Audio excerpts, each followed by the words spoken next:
Hey friends, my name's Aaron Ciotti. Everybody calls me Ciotti. Welcome to Monday Q&A. That was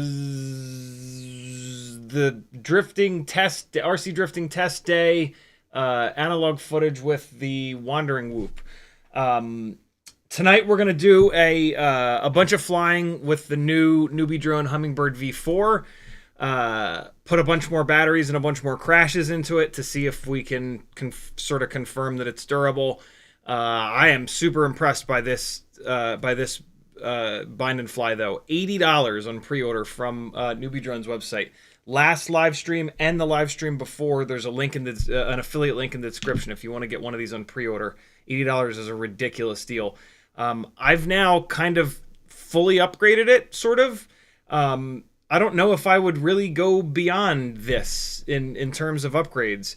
It's already got my favorite frame, the NBD Drone Cockroach 65 V3. It's got the 0702 30,000 kV NBD Drone motors, which are great. Props is what we're really going to look at tonight. We're going to compare the most popular and like the best of the propellers. Gemfan 1219s. HQ 1.2 by 0.9 by 3s. NBD Drone Azis, I talked to Kelvin at NBD Drone, and he said that they've dialed in the plastic that they use for these, and they're a lot more durable now, which was typically why I didn't run Azi props for a long time. So we'll try another set of these, even though we kind of flew this on these props. When it first on the review live stream, we'll just get these into the mix because we're going to be changing props back and forth, talking about the differences. HQ ultralight 1.2 by 1.2 by 2 biblades, and the old school HQ ultralight triblades, which I believe these are 1.2 by 1.9 by 3. So these are the the biblades are actually the pitchiest, 1.2 pitch. Then these are the second pitchiest, 1.1. Then the 0.9 triblades. Although actually the most pitchy are the Gemfan 1219s. I don't know. I don't think NBD Drone tells you what the pitch is on the Azis. But yeah, these are really like the four. The Azis notwithstanding, because I've had trouble with the Azis in the past. The problem that I have is they were kind of fragile. They weren't fragile in the sense of like propellers breaking off or anything like that. It's just that the propeller blades would bend pretty easily, and then they would be out of balance, and they would make weird noises. Sometimes I had issues accidentally bending the propellers when I'm putting them on. Just like my thumb pushing against it would push the propeller out a little bit, and then it would be out of balance. We'll give them a shot though. Now that there's a new material, it could be more sort of bend resistant, so we'll loop them back in. But the Azi props have always performed well, and they're nice and lightweight, but they weren't quite good enough. Maybe it won't be a top 4 at the end of the night tonight. It'll be a top 5, but at the moment, these are the 4 propellers that you should have if you have a 65mm tiny whoop. All of the HQ ultralights, all 3 of these are brilliant. 1.2 by 0.9, 1.2 by 1.2, 1.2 by 1.1, and the Gemfan 1219Ss. These are like the absolute rock star propellers. They're all so good, but there are some differences between them. I haven't compared them back to back to back to back in a little while, so I thought it would be a cool opportunity to do that. So that's the main sort of plan for tonight. We're going to talk about a whole bunch of stuff. So we probably won't get started on that for about an hour or so. We're also going to throw the Newbie Drone Hummingbird Race version 3.1 Race up in the air to compare it to the V4, which will be kind of fun. I think, which props do I have on here? So yeah, the Race has the 1.2 by 0.9 by 3 props on it.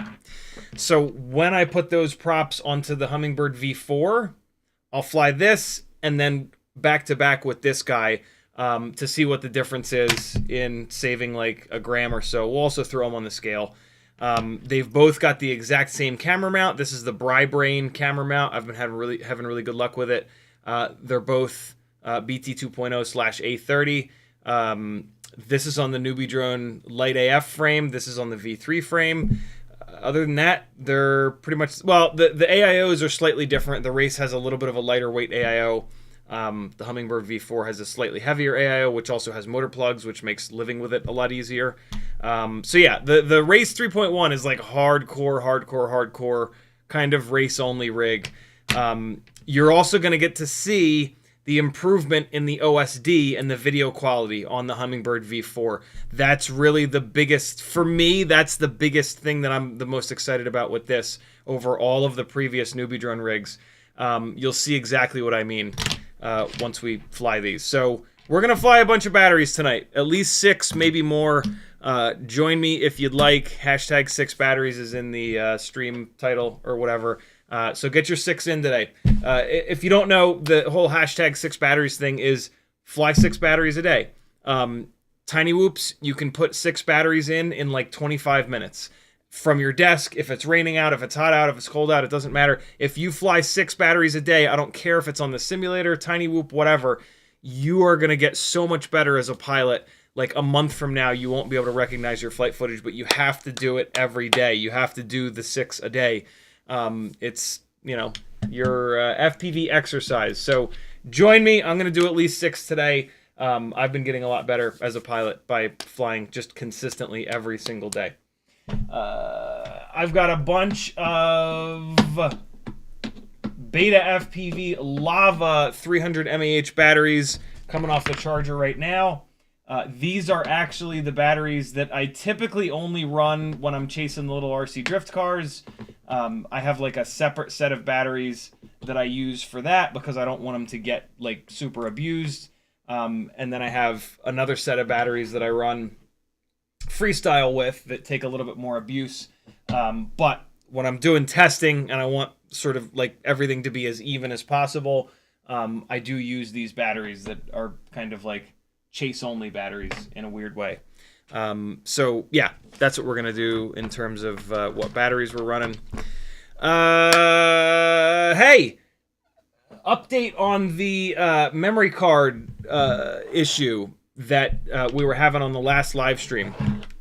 Apparently, it's a known issue that HDZero goggles, if you use the initialize memory card function in these, it makes that memory card unreadable on Mac computers. It sounded like from the chat in the last live stream that the new SkyZone goggles are also doing the same thing. So I think it seems like most of the new goggles, you don't, if you're on a Mac, you don't want to use the initialize memory card function in the goggles. What you want to do is use disk utility, and you want to, well, so if like me, you have flight footage that is stuck on the memory card now, it sounds like you can find a buddy with a PC and put it into their PC and pull the flight files off of it. If you don't have access to a PC, I used a program called DiskDrill, DiskDrill, and that was able to grab all of the flight footage off of both cards that weren't mounting on the computer. Any data recovery software will probably work, but for the record, DiskDrill is what worked for me. And then what you need to do is, and I'm going to try to do this without deleting my hard drive, deleting an entire hard drive here. You're gonna format the card. You're gonna erase and format the card as, I believe it's exFAT MS DOS. Let me pick a.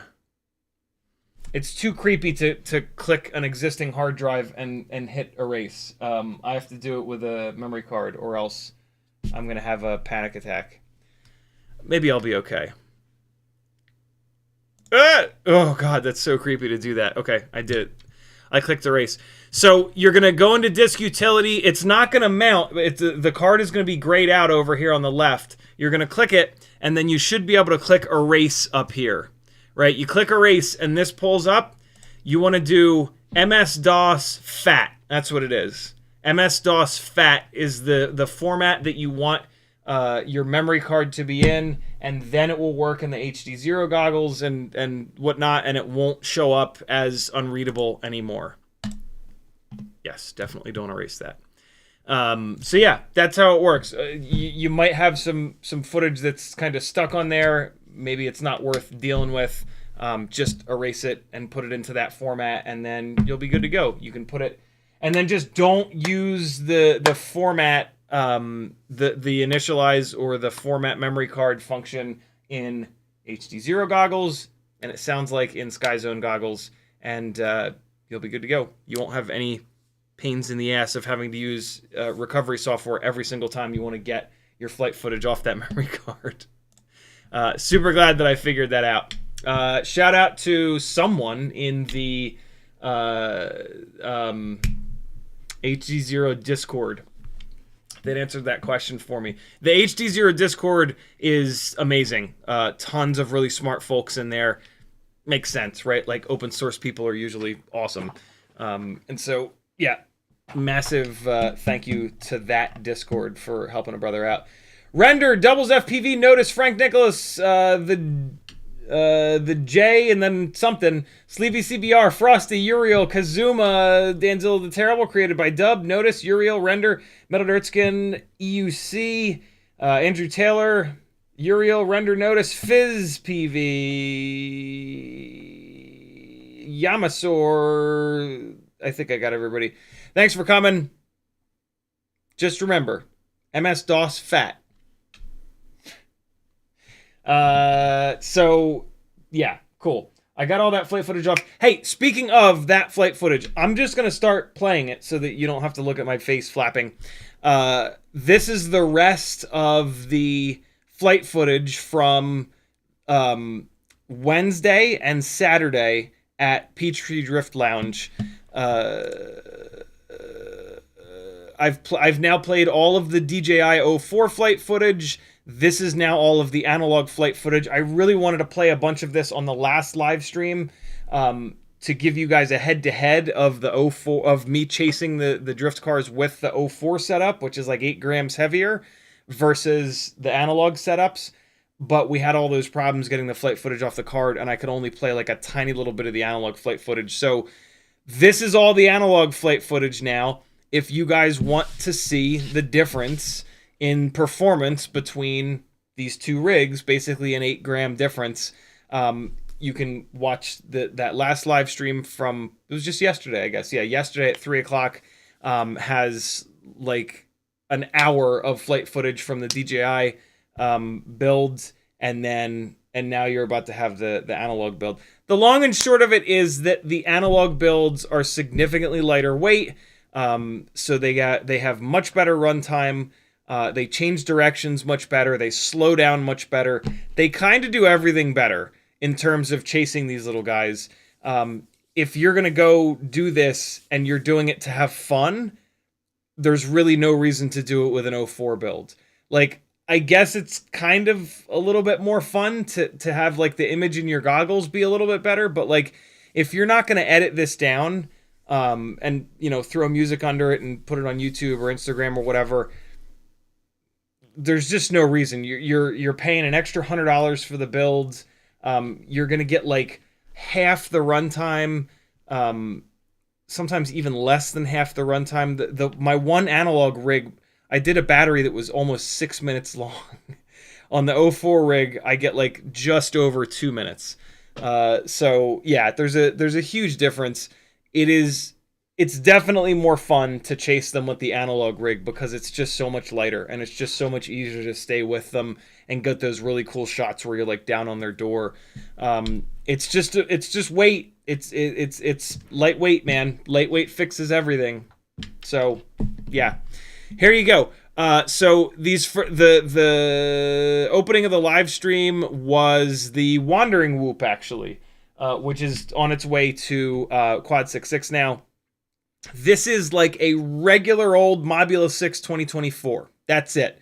No Batwing camera mount, no crazy shit.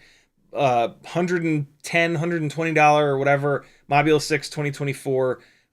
Technically, it's got slightly higher KV motors on it, but that's not. If it had the stock motors on it, it would perform a little bit better than this. So that's what this is to get us started here. This was the Wednesday, kind of like my little test day or whatever. So yeah, this is what you can do with a regular old tiny whoop. You don't need a 3D printer to print a Batwing mount. Although you really don't need a 3D printer anymore for the Batwing mounts because I've printed 1 million Batwing mounts out now. And I would love to send you 1 or 2 or 10.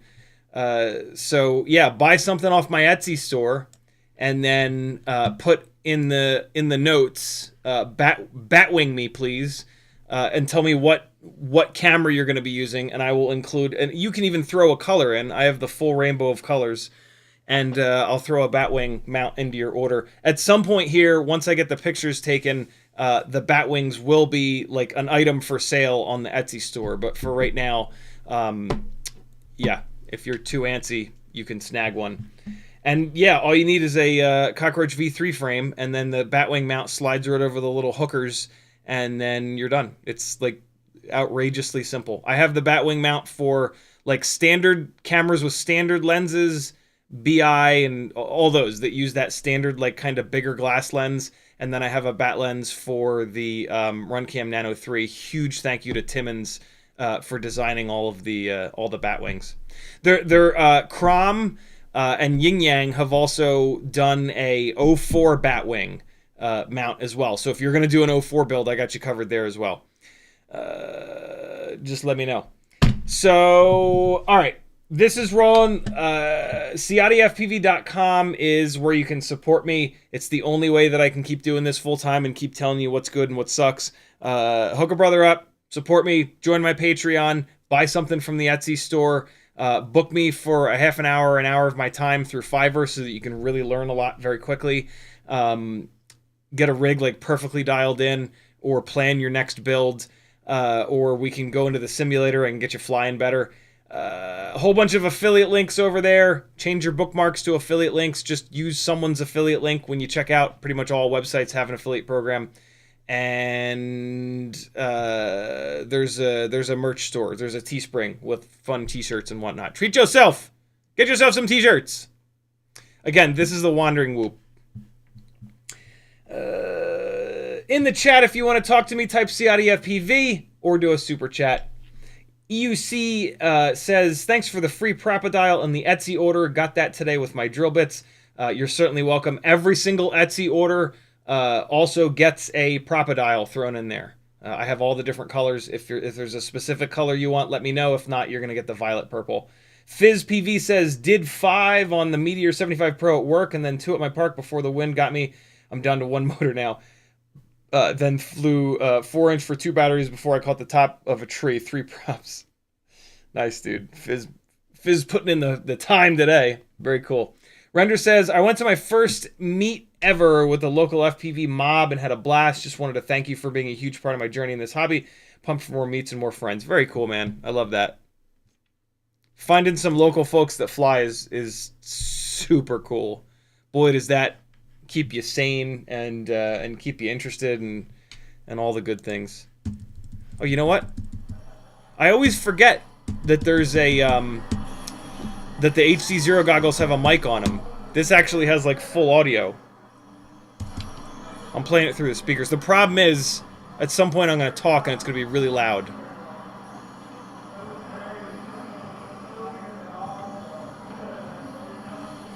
I'm just going to turn it back down because at some point I'm going to scream and yell and like, oh! And it's going to, everybody wearing headphones is going to stab me in the eye. What else? Hold on. Drink time. I'll tell you this, man. It is a lot more difficult to chase these guys with a regular tiny whoop that has the camera up top, dead center, versus the Batwing rigs. Having the camera up front, down super low, makes a massive difference. You're gonna see that. These first like 3, I think, batteries, you're gonna see the ducts in view on the bottom of the screen here, bottom left, bottom right. When you see those ducts go away, notice how much better the flying and the footage and just it generally gets. It's I've known that. Like I noticed that very early days of chasing these guys around. But it's cool to kind of like revisit that and really yeah, be reminded of that. So if you want to do this kind of thing, it's really well worth it for you to get snag yourself a Batwing mount and get that camera down low and up front. The main thing that I think it is that when the camera is all the way up in front, down low, when you're close to the ground, the camera is super close to the ground. And like if the camera is about to scrape the ground, it becomes very obvious and you blip the throttle. When the camera is like an inch and a half up in the middle with the ducts in the way, it's not nearly as obvious when you're super low to the ground about to hit. It's pretty wild. You'll probably notice it. It also helps me not bounce up and down. Like, yeah, I'm bouncing up and down quite a bit. That actually reminds me, I set the wandering whoop up very specifically for chasing these RC drift cars, and then I just packaged it up, and it's on its way to Quad 66. I'm gonna send him a message to let him know that the Expo is cranked way the hell up because it's not going to be great for freestyle flying. By the way, I cranked the throttle Expo way up because I was chasing RC drift cars with it. You'll want to turn the amount down to 20 or so. That's my regular freestyle setup. And then do whatever you want with the tune. But I'm curious what you think about my cinematic / freestyle rates / setup / etc. Cool. I typed Conematic. Great.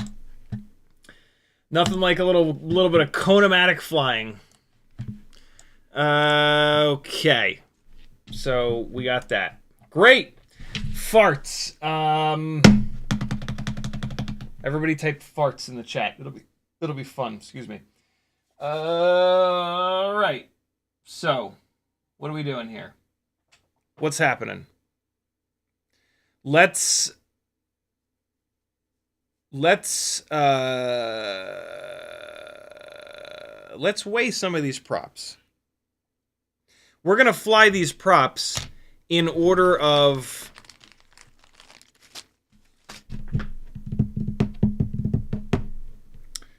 no, we're not.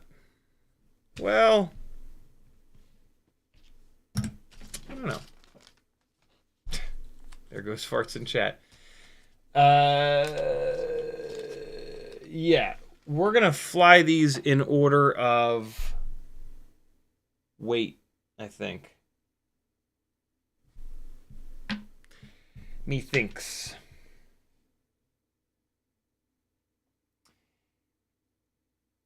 Yeah, let's do that. I'll pull the... Wait, so the ones that are on it right now... No, that's silly. That's silly. But let's just weigh them regardless. I want to know which props are which. And I haven't weighed the Azi props in forever.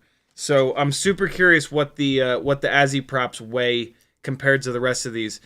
Somebody type I will do it in chat. And you're gonna be my you're gonna write these weights down for me, and then once I've weighed them all, you're gonna put them into one chat post, please.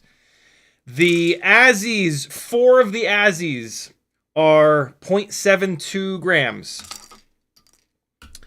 4 of the Gemfan 1219S's are 0.73 grams. Good God, that's really close.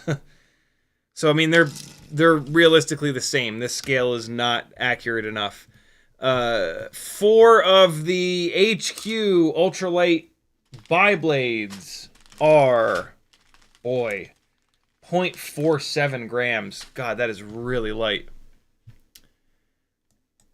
And then 4 of the old school original HQ ultralights, the 1.2 by, what is it? 1.1 by 3. These are 0.65 grams for 4. And then 4 of the HQ ultralight 1.2 by 0.9 by 3s, the newest triblades, are... Come on. 1, 2, 3, 4. 0.65 grams. There. Can somebody do one post with all 4 of those weights, please? Thank you. What did I say is on it now? The old school ones, right? Old school. Boy, is that hard to read. Yeah, 31 mil. They just say 31 millimeter on them. So those are the pitchier.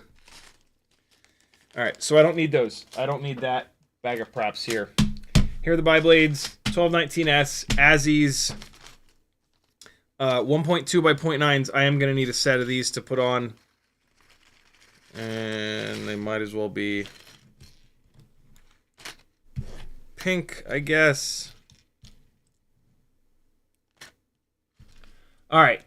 Looks like Reagan Jurgens got me. So Azi Triblades 0.72, 1219S 0.73, just call that the same. Azi Triblades and the Gemfan 1219S are the same, 0.72. Ultralight Biblade 0.47, crazy lightweight. And then right in the middle, this is cool. Okay, so this is totally cool, and this is super simple. Hey, there's the end of the Wandering Whoop flight footage. Watch this. Watch this now. This is now no ducked in view, Batwing mount. First up is the Runcam Nano 3 camera with the 2G4 AIO. And then at some point, the image is going to get a lot brighter. And that's going to be the Mobula 6 that I turned into one of these little chase rigs with the FXT camera and the Super X, slightly lighter weight AIO. You'll notice though the slightly lighter weight AIO has more video noise. This is like pretty clean in terms of video noise. There's no real diagonal banding. There's a little tiny bit, but it's really not bad at all. This is the 2G4 AIO. It's you know, such a solid AIO. Lots of filtering, lots of capacitors. So yeah, the Gemfan 1219S and the Azis, those are the heavyweights. The middleweights are the HQ 31 millimeter, which is 1.1 pitch, and the 1.2 by 0.9 pitch. And then the lightest weight are the HQ 1.2 by 1.2 by 2s. So that's awesome. That makes life a lot easier because we've got 3 different weights of propeller, and the weight of the propeller is really the thing that drives like the most of the performance. A heavier prop, like the pitch does matter for sure. For the most part, more pitch equals more power. But the weight of the propeller really has a lot to do with the flight characteristics. Pretty much as how many blades it has. A 2-blade and a 3-blade propeller are going to feel different. The bi-blade is going to be more slidey. The tri-blade is going to be more grippy. But then the lighter weight the propeller, the better the PID loop is going to perform, and it really makes a big difference, especially on these little tiny whoops. So if you really want to like gobble up every single bit of prop wash, a really lightweight propeller is going to do an incredible job of that. And you might be able to see that tonight. Maybe I'll leave the PID tune alone through the prop testing. The PID tune is a little bit soft right now. It's like factory. I think on the last couple of batteries, I'll dial the tune in a little bit. Because if I crank the tune up now, then all of the propellers will fly great. With the tune a little bit loose, a little bit soft, the lighter weight propellers, you should really be able to notice them spinning up and down quicker to keep the thing from wobbling around. You might not be able to see any of that because the stock tune is pretty damn good. But it doesn't make any sense to tune it now. We'll run the different propellers through it. Although, you know what? If I make the tune really aggressive now, if there's a propeller that's out of balance, it'll become really obvious. But I've run all of these propellers quite a bit. Well, you guys pick. You know what? I'll leave it up to you. I'm going to put a poll up real quick. Tune it now. Tune it. ... And then it's going to be now or after. There it is. There's a poll. You guys pick. I'll either tune it now or after. All right, cool. Caught up on chat. So what you're watching right now is, I think it's 17 point something grams.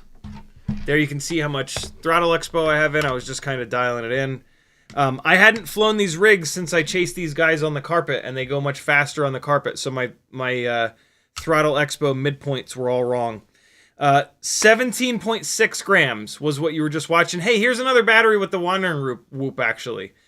This is when I thought I might not be able to get any of that footage off of that other memory card, so I put a couple batteries in with the wandering whoop. Look at the difference. Look at the difference in like elevation control and stuff. Should be pretty obvious. But the rig that I was just flying is 17.6 grams. In a minute, you're going to see the image get really bright. That's the FXT camera. That rig is 18.4 grams. So you'll see a difference there. And you should have maybe already seen a difference in the run times. The super lightweight rig is outrageously efficient. It also has lower kV motors on it. It's got 28,000 kV motors on it. The FXT that you'll see in a minute has 36,000 kV motors.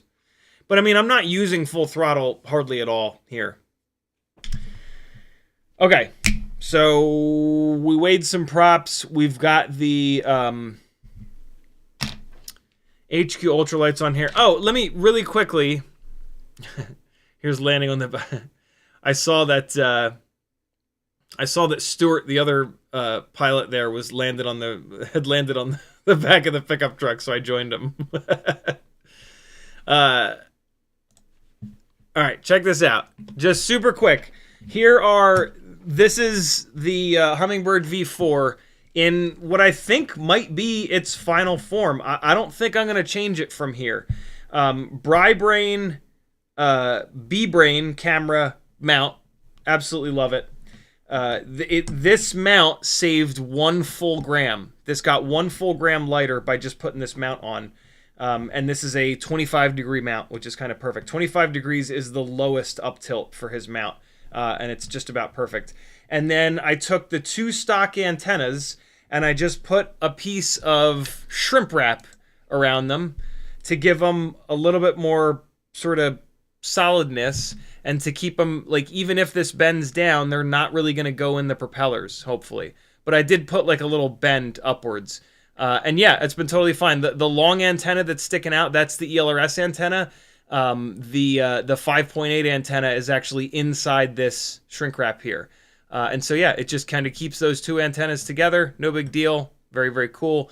At some point, what I could do is like E6000 it to the back of this mount right there, you know? Or it would actually be super cool if there was a version of this mount with a little hooker on the back, you know, just like a tiny little molded in little snatch. I don't know. And then you could kind of clip it in. But, I mean, just a simple drop of E6000 here, and then push this up against it and let it cure overnight, and this antenna's not going anywhere. But even just putting that little angle in it, this is totally fine. And that's pretty much it, man. You don't really need to do a lot to this. It flies great out of the box. These motors make great power. Newbie Drone uses their kind of a different plug for their motors. And so it makes changing motors a little bit more difficult. But these motors that it comes with are great. The Hummingbird 0702 30,000s are a great motor. Happy model motors are a little bit more efficient, but it's not that much more efficient. And these are actually a ball bearing motor, which is kind of cool. So yeah, nothing wrong with these motors. You're maybe sacrificing like 20 seconds of runtime, if that. Moss One, I literally just said what the canopy was like 60 seconds ago. It's the Brain. It's on Thingiverse. BRIBRAIN. Great, great, great mounts. They don't look like they would be as solid as they are, but boy, are they solid. Super impressive. It's designed in a way where the supports are just well thought out. Just the way that the supports push down into the mounting points, it keeps the mount really rigid when you put a bunch of force up, when you crash inverted, right, which is where you can kind of kill those mounts pretty easily. All right. So, well, there's a bunch more footage that I sort of want to let play. Let's get out of this. Let's get out of this Wandering Whoop footage because it's not as good. This is another Wandering Whoop battery that I put in. And all right, now we're to the. Well, let's see. I held it up on the phone. Yeah, all right. So this is the Runcam Nano 3 rig.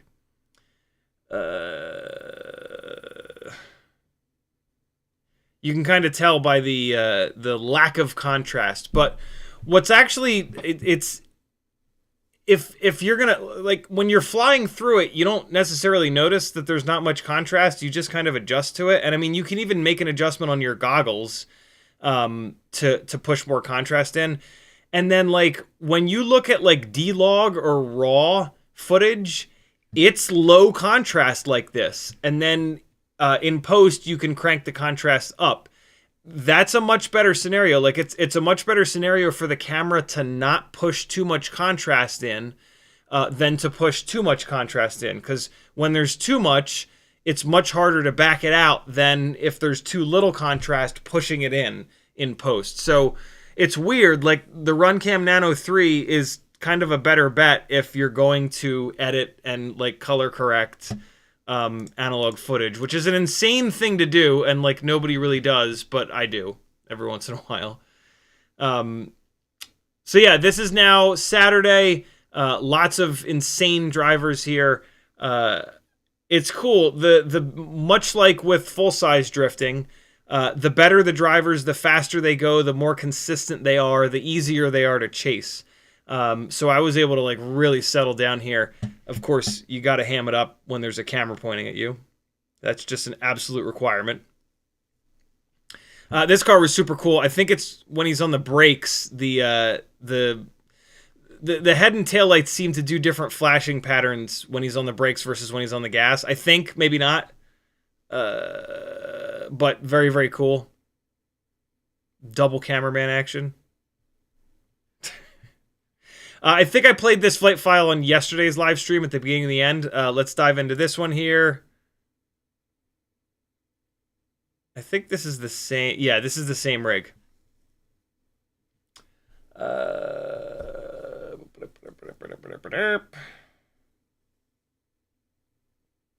What else can I talk about? Oh, something kind of interesting about the Project Topspin motors. So two things about the new Tiny Whoop Project Topspin 0702 motors. Although I guess you can get them in 802 as well, but so I have a set of the 0702 36,000s in the new design, and I put them onto the 04 drift car chase rig, and I noticed that the propellers were hitting the propellers were sitting under the duct and they were hitting the supports. And I realized it's because the bell design on the Topspin motors doesn't have the C-clip on top of it. And so the propeller ends up mounting a full millimeter lower.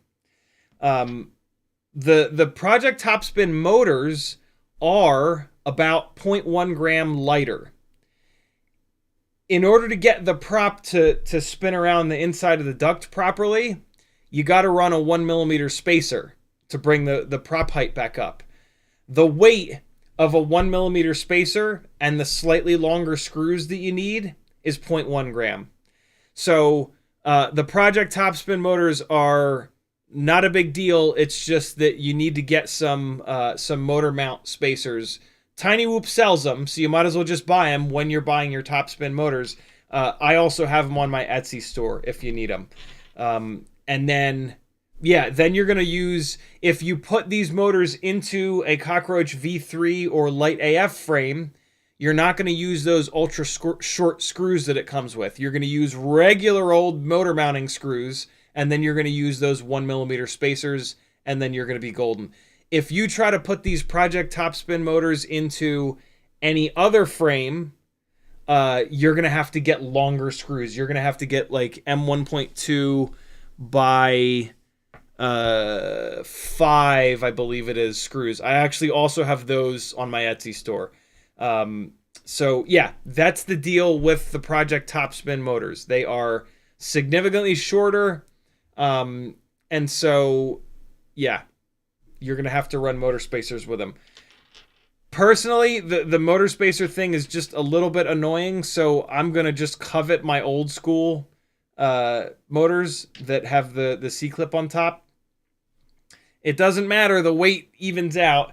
It's just, yeah, at some point, once I have destroyed all of those, I'll switch over to the Topspins, because it is nice that the Topspins have the unslippable motor shaft. The other thing, so that was the first thing about the Project Topspin motors. The second thing about these motors is Monkey D. Cluffy put these onto a build. He put the 0802s, 25,000 kVs, onto a build, and he did not pay attention to the directionality, right? Like we've talked about this. The Happy model puts a little red dot on their connector if that motor is counterclockwise, and then they don't put a red dot if it's a clockwise motor. Well, with the, I got that backwards. Red dot is clockwise, no red dot is counterclockwise. Well, the Project Topspin bell design has these little V's in it. and the V's point in the direction that that motor wants to spin. Monkey D. Cluffy put a set of these on his rig, and he said that they weren't flying all that well.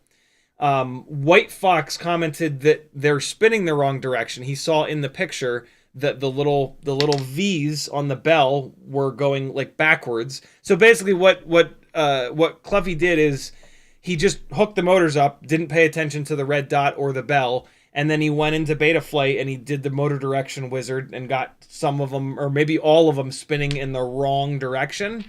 When White Fox pointed that out, he went back, took the motors off, put them on there properly, so that they're spinning the right direction. And he said the performance got significantly better. I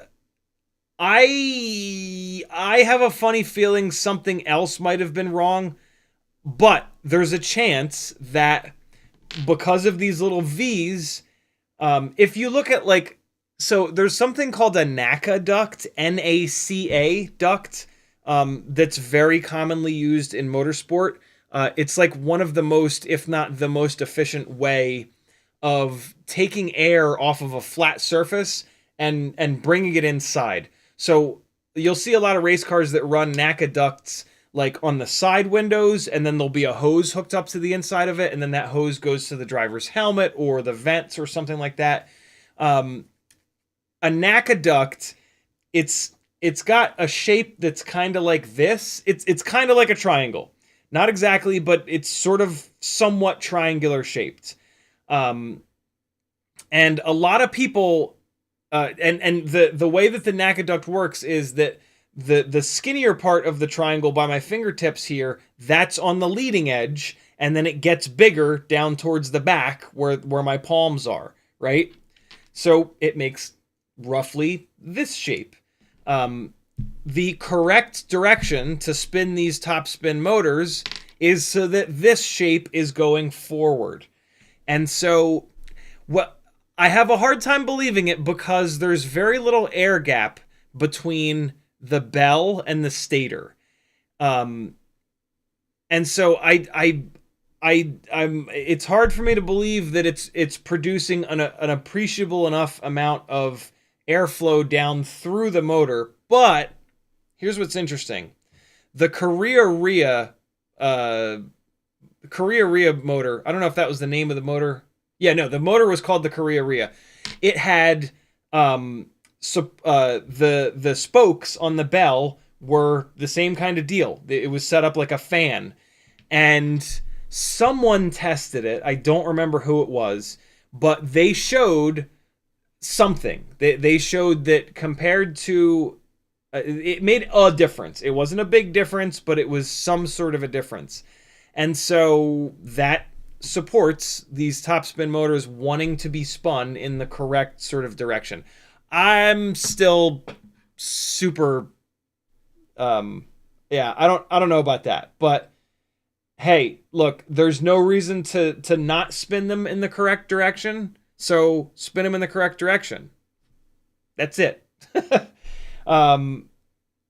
The end. I ran these top spin motors on a rig. I didn't pay any attention to the directionality of them spinning. And they flew exactly like the other motors that were on the rig.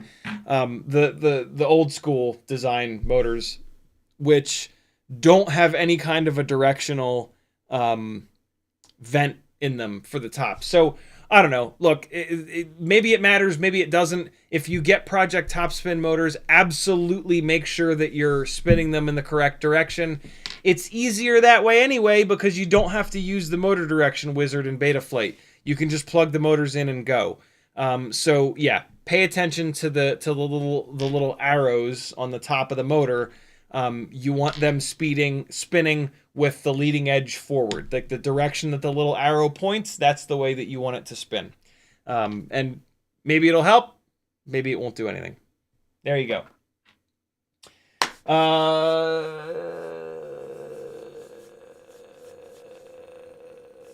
Okay, these batteries are good. Pop these off the charger here. We're gonna get started in just a minute. I don't think I'm going to let all this footage play. What was I doing there? Was I moving the PIDs around there? That's weird. Maybe I wasn't. Maybe I was in the rates tab and I just didn't recognize it. We are now flying the FX. I think this is the FXT rig. It looks a lot brighter. See that? I got a little bit of oil or something on the lens. Wasn't that kind of interesting? See it? I brought it back in and wiped it off. No, this is still the Runcam Nano 3 rig, I think. There you go. This was super fun, man. Having this many, like, really, really, really top-notch drivers was pretty rad. I wish that I'd had a little bit more time to kind of practice before this, because it is hard. It is hard to fly this slow. I am having to adjust for sure, and just get better. But you know, that's fun. Like chasing one of the best parts about chasing these RC drift cars has been how difficult that it is. And so for the difficulty level to have now gone up, because they're going the slower speeds on the polished floor, like, I'm not complaining about that. It's I'm just being hard on myself. Now we're definitely flying the rig with the FXT camera. This is the Mobula 6 2024. There is noticeably more diagonal banding, a little bit more video noise on this. And the FXT camera is more contrasty and slightly brighter. I think that previous battery was also on this rig. But yeah, you see it there? See the horizontal kind of lines? A little bit annoying. 2G4, my friends. Happy model 2G4 AIO. It's the one you want. A little bit heavier, but unbelievably reliable and durable, and plenty of capacitance for crystal clear, terrible looking analog footage. Well, analog video, I should say. Yamasaur says, do you think the Hummingbird V4 will have better durability than the V3? I killed 3 of the boards in less than 30 batteries. My Hummingbird V3s all died within the first couple batteries. I've put more batteries through this V4 already. On the stream the other day, I think I put like 4 or 5 batteries through it. So yeah, I think it is already more durable than the V3, but tonight we're going to put a bunch more batteries through it. So if it survives the night tonight, that'll be a really good sign. Speaking of, hold on, let me go set the LED gate up. I want to let it, like I said earlier, I want to let as much of this footage run as possible, because I'm sending links of these live streams to all of the drivers so that they can watch like all of the raw flight footage. You know, when I do the edit with this footage, it'll get cut down to like 1 minute and 30 seconds, right? So that they won't have like, they'll have like 2 seconds at a time of themselves. Speaking of edits, I finished up the 4K flight footage edit from the test day, last Wednesday of flying. I finished that up earlier today. Tomorrow that will go up on YouTube and Instagram, so make sure you're subscribed here on YouTube. And look me up on Instagram. There'll be a 4:3 version of the edit in shit 1080 quality. YouTube, there'll be a 16:9 version of the edit in 4K, full-blown 4K. And then patrons, for $3 whole a month, you're going to get a YouTube full-quality 4:3 version of the edit as well. Same thing as the 120 frame per second footage. I mean, hell, patrons have been, I haven't even had a chance to put up the 120 frame per second edit on YouTube, but the patrons have had the 4:3 version of it that they've been able to watch for like the last week. So yeah, at some point I'll put that 120 frame per second 16:9 edit up on regular old YouTube. There we go. I said all the things. Here's a little bit of audio. Hear me hooping and hollering. Be right back. I gotta set some gates up.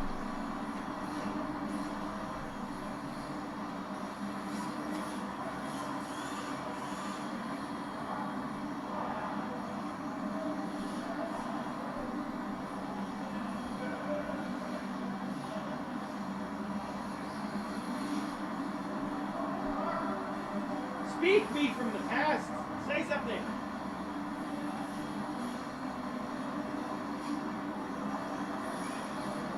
focused. I'm not talking.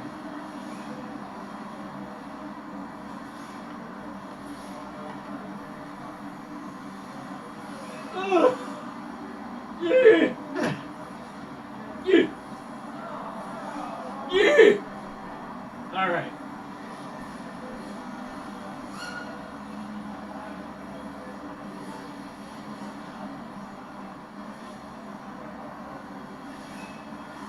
All right, almost ready. There we go. Woo, damn.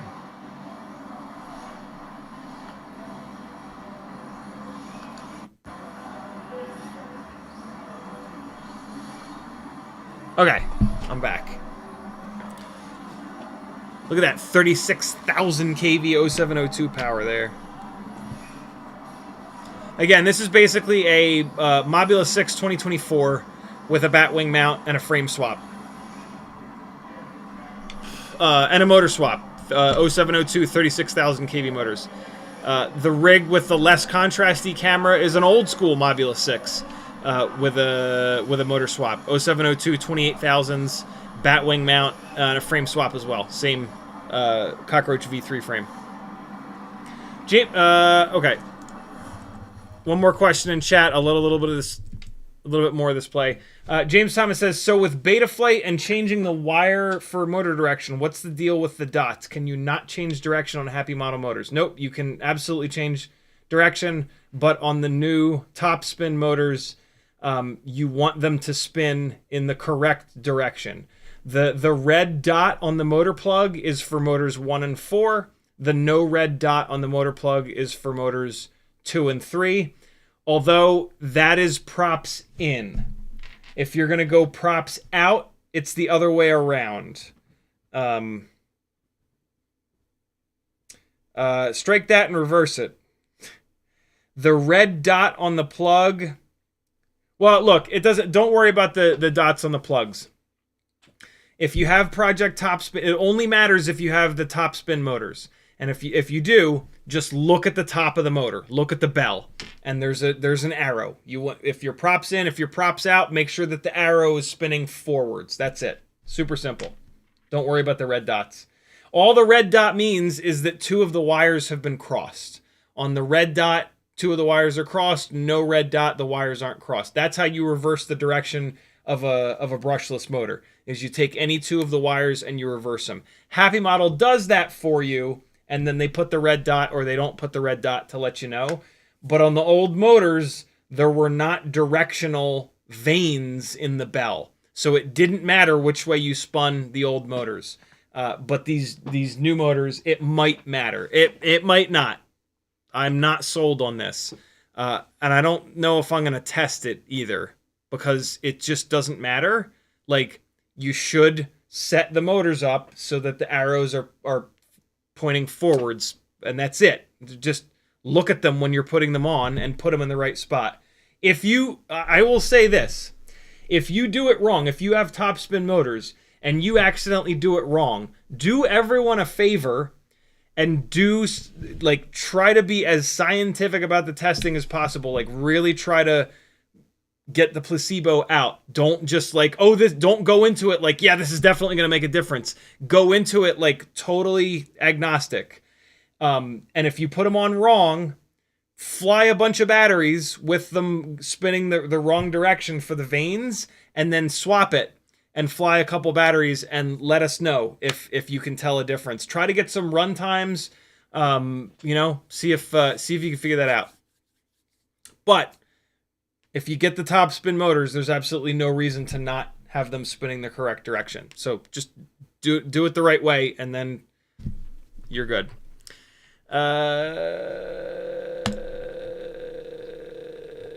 What's happening in chat? Man, I am behind on Discord messages. If you've messaged me on Discord and you haven't heard back, I apologize. I'm just, boy, is it hard to keep everything straight, to keep everything up to date. Lava 2S, 3S, 4S. What is this? Somebody posted in chat. Most significant revolution in 1S whoop drones. What is this? 450 mAh. With the lead? There we go. look at this on the other monitor. No, it's just an XT30 battery. There's nothing extraordinary about it. I think somebody in my Discord was just posting a link to it.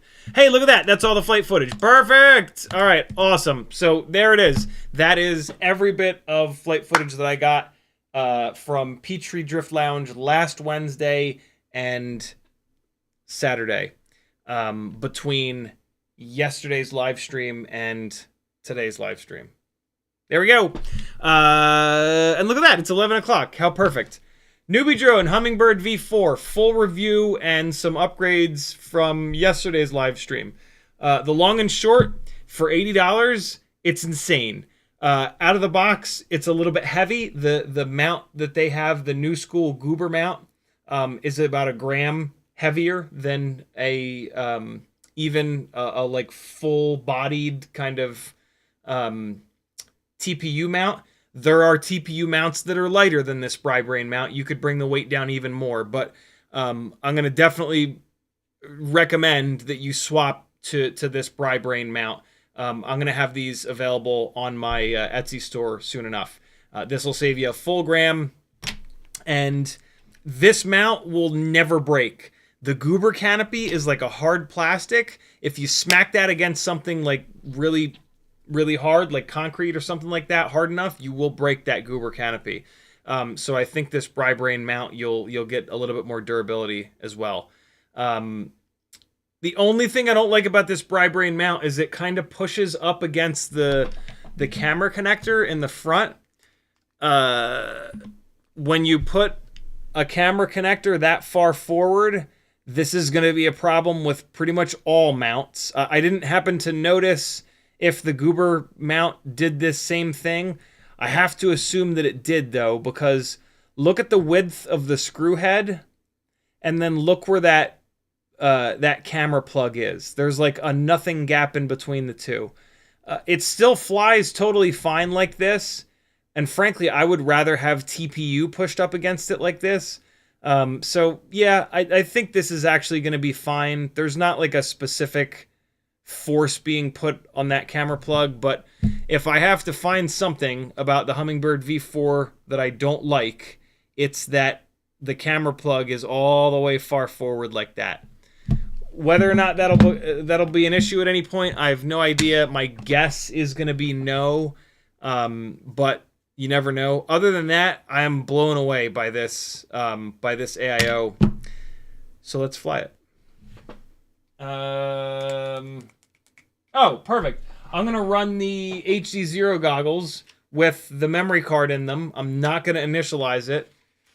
And we will see if I can get the footage off of it. I erased the card and I put it in the fat MS-DOS format. And so should be good to go, but we'll find out for sure. I still need to get my ass to a vinyl wrapping place and see if they'll put the cool 533 wrap on these things.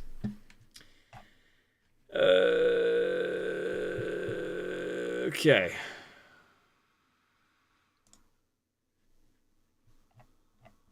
Where are we at here?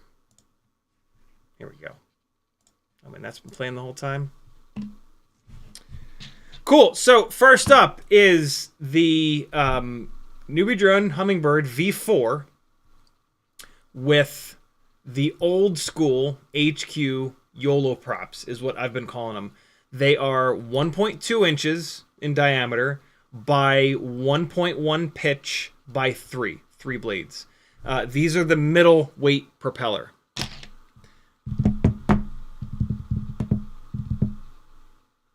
And we're going to go 300 mAh lava batteries. Cool. Away we go.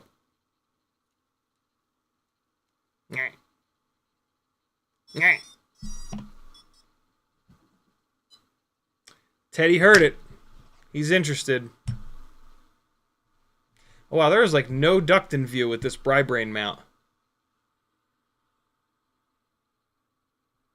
It is 25 degrees up tilt, which is a bit much. I wish there was a 20-degree version of this mount, But, you know, sometimes in life you can't have everything, and that's okay.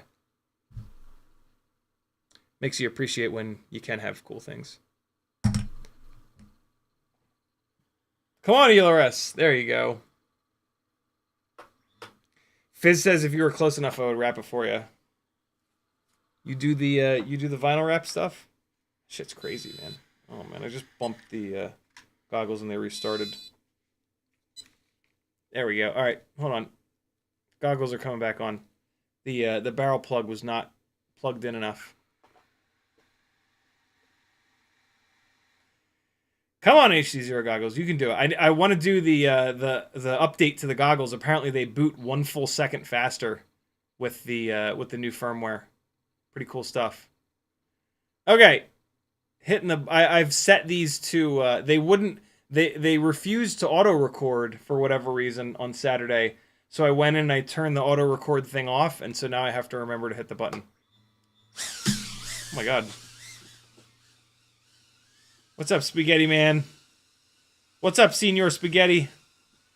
Look at them scraggly little legs. Yeah, buddy. So these are the HQ YOLO props. I really like these. On builds where I want grip. Oh, God! Builds where I want grip. Oh, hey. And thus the triblade. But at the same time, I want a little bit of extra pitch. So, like, a lower KV motored build or a heavier build. So this is the HQ ultralight prop that I run when I want grip and power. This is the 1.2 by 1.1. We also have the 1.2 by 0.9, a little bit less pitch. That's for higher KV or lighter weight rigs. I didn't quite make it in there, into that gate over there. That was embarrassing. Hold on, let me get the OSD on for you. Yikes. Slapped it on the ground pretty good there. Oh, God, that was a big hit. Uh-oh. Your boy gonna have to take the walk of shame. Watch. Yep. Fuck! Wait a second. It's right. It's somehow right side up. Hold on. Nah, I'm taking the walk of shame. God damn it.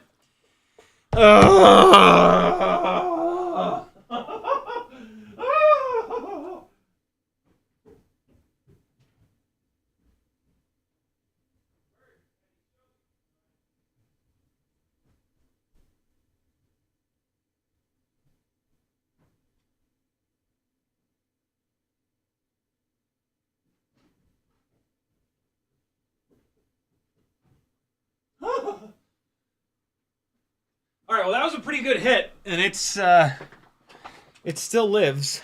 Whew. All right.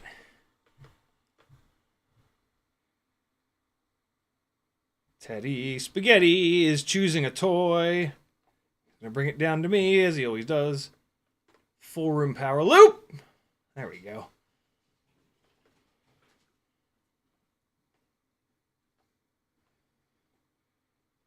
Let's come back on down. So you're going to notice a little bit less runtime than most of my other rigs. That's just because the Happy Model motors are weirdly efficient.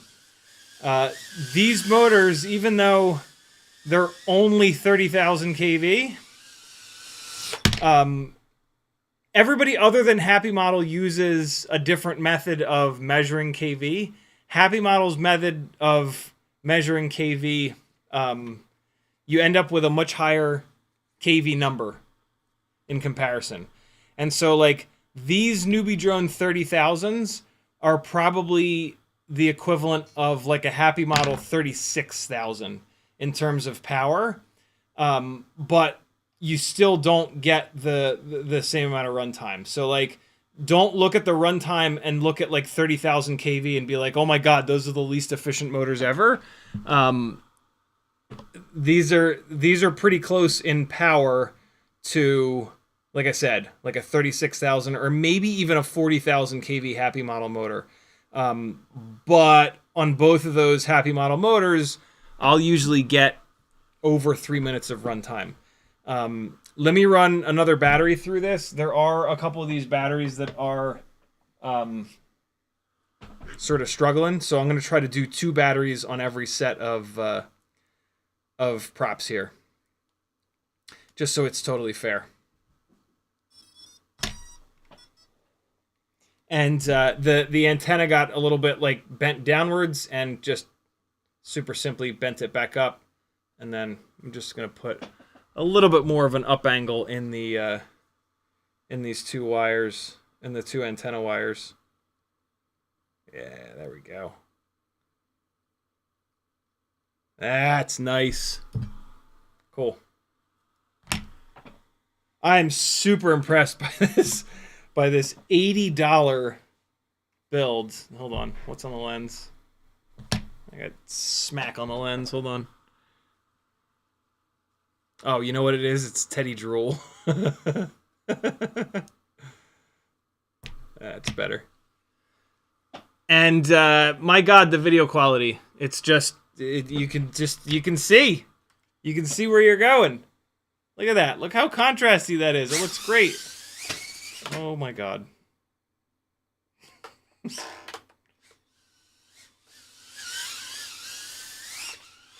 Woo!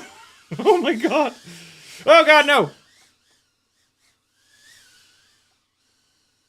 Is the camera level? Yeah, it is. Camera's level. Oh, come on now. That was just the simplest little glip-glop. Oh, I've bent a propeller. Or something's rubbing. Hold on. Something ain't right, though. Yeah, no, it's a bent propeller. I smacked it good and hard. Which prop is that? Left rear. Oh, yeah, I can see it. One of the blades is all bent out of shape.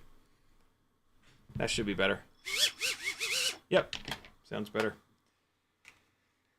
Okay. Oh, no. Oh, God, get out of there. Yeah, okay. Lot of power, man. Still on the stock tune.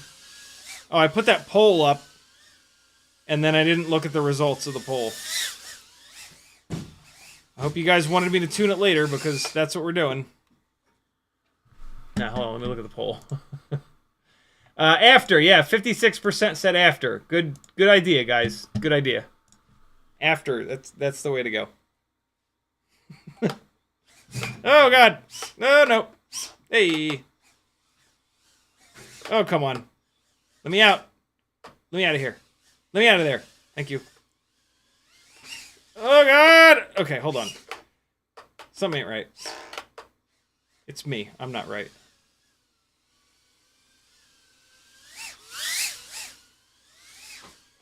Yikes. Okay. What? What? Oh my God.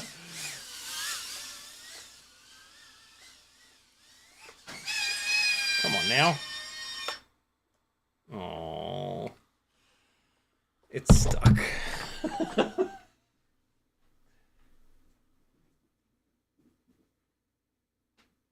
That got stuck in a way that it'll never get stuck like that again. Oh boy.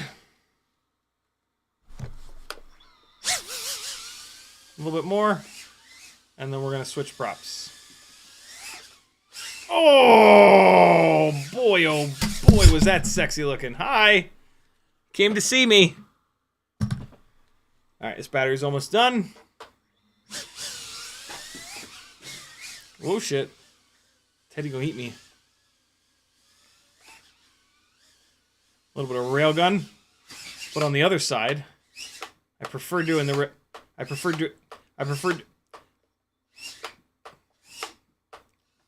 doing the railgun over here. Oh, nope. Ooh! That was like a half a railgun. There we go. There's the end of the battery.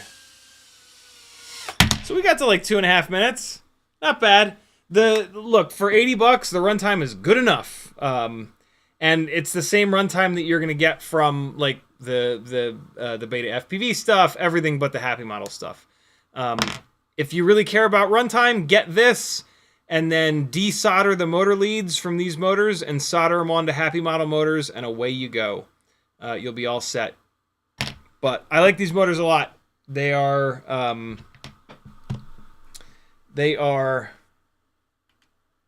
strong.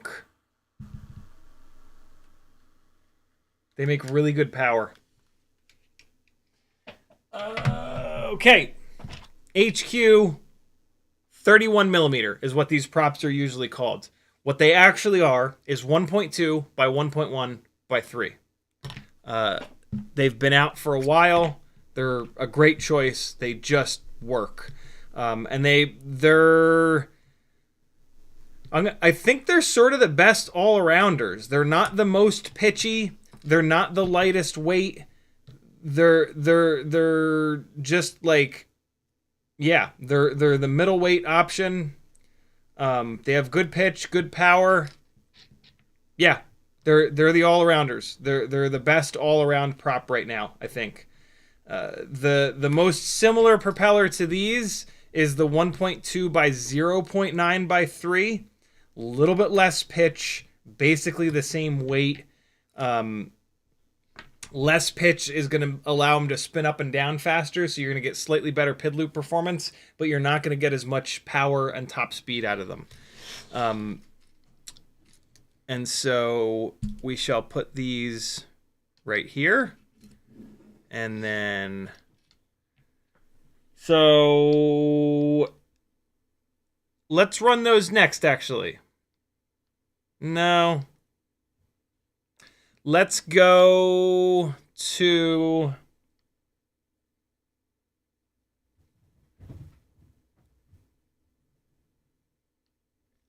We'll do the most... no.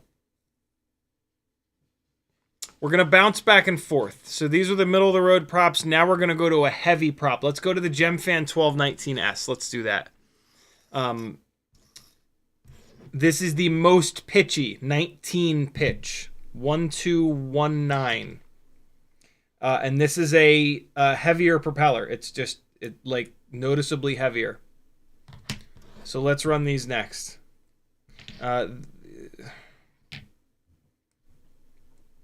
This is not absolutely brand new.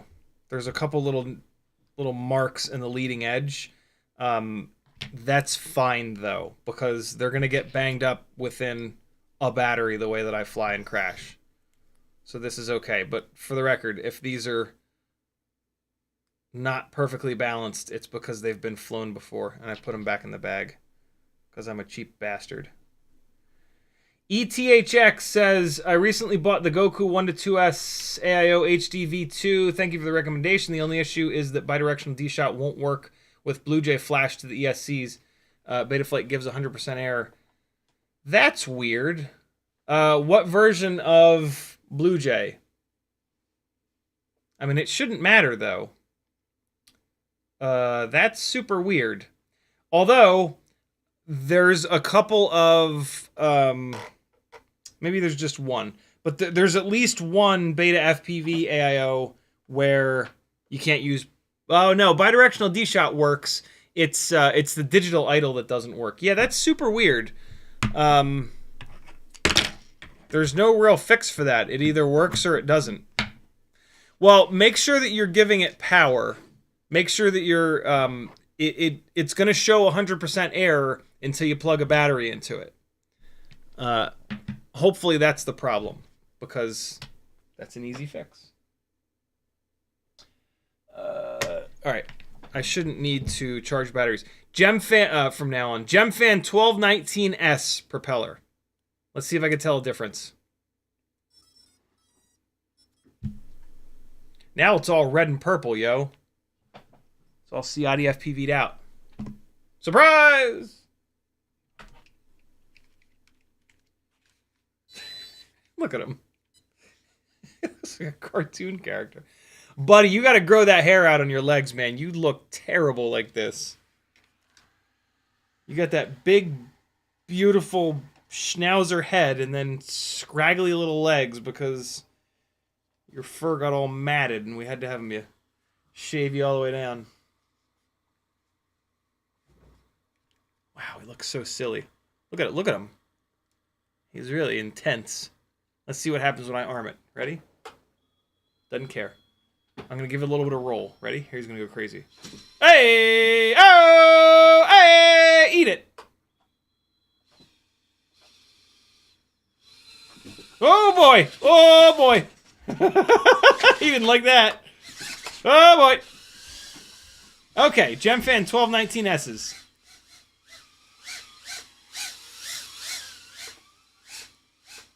They are...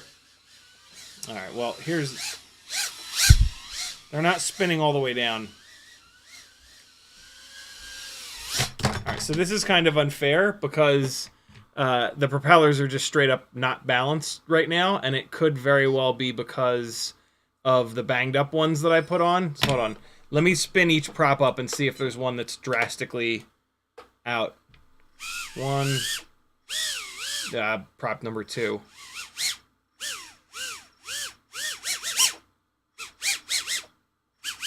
Okay, now, it's just not fair to evaluate them like that, so hold on. Let me, I have to switch these out for fresh ones. It's just not cool. So what this also kind of means is that I don't know if I'm going to be able to push the PID tune very much because these props didn't look that banged up, and it's already having problems with the tune. And so I think this tune that it came with is probably about as good as it's going to get. Hang on a second. I'm going to put this battery back on the charger so that it's fresh. We didn't really learn anything from that. Let me just look at these props real quick. They see that one's banged up too. All right, I need to pick a fresh set of these propellers here. Hold up. Make sure I put a brand new set of these 1219S's on just to make sure that they get a totally fair shot. So here we go. We've got a gray one. Is this one fresh? It is indeed. That's high left. We got another gray one. High right. Is this fresh? Nope, this one's banged up. Right side high. This one's fresh. Cool. Right side high. This one's fresh. Great. And then left side high. Awesome. Okay. Now we're good to go. So if I put these on and it keeps doing what it was just doing, then basically these Gemfan 1219S's are not as well balanced as the Azis, which came on this, as well as the HQ ultralights. So let's take a look. I'm not having to drill these props out, and they're dropping right onto these motors perfectly, which is great. I just put the wrong prop on the wrong motor. Come on. One of the other things I did to this is I moved it to props in. Props in my experience, drops elevation better on Cinewhoops and ducted rigs. So I just use it on everything at this point that has any kind of a prop guard on it. There we go. Okay. Fresh 1219S's. Let's try this again. Teddy, it's not the toy, brother. You don't have to bring me different toys. I'm not playing with you because I don't love you.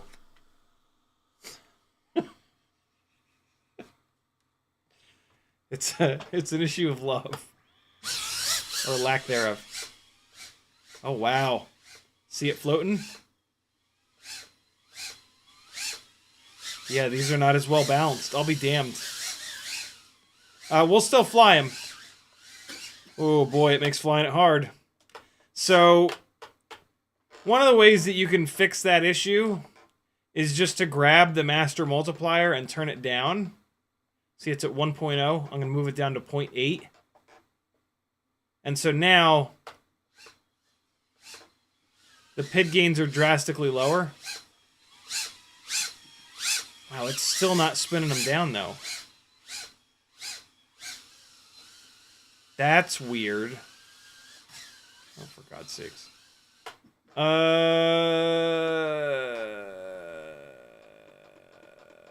Well, I'm going to push that back up. I guess it just has a high idle.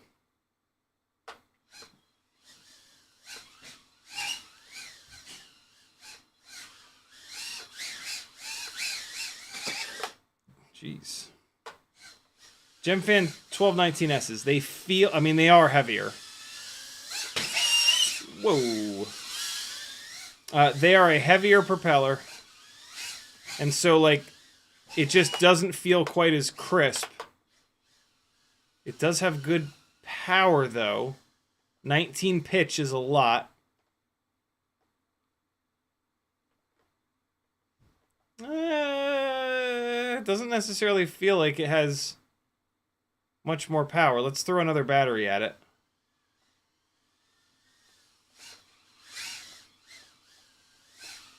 Wait, we're only like a minute into this battery. This is not that same battery that I had on a minute ago. This is a fresh one. It could just be a battery that's on its way out, though.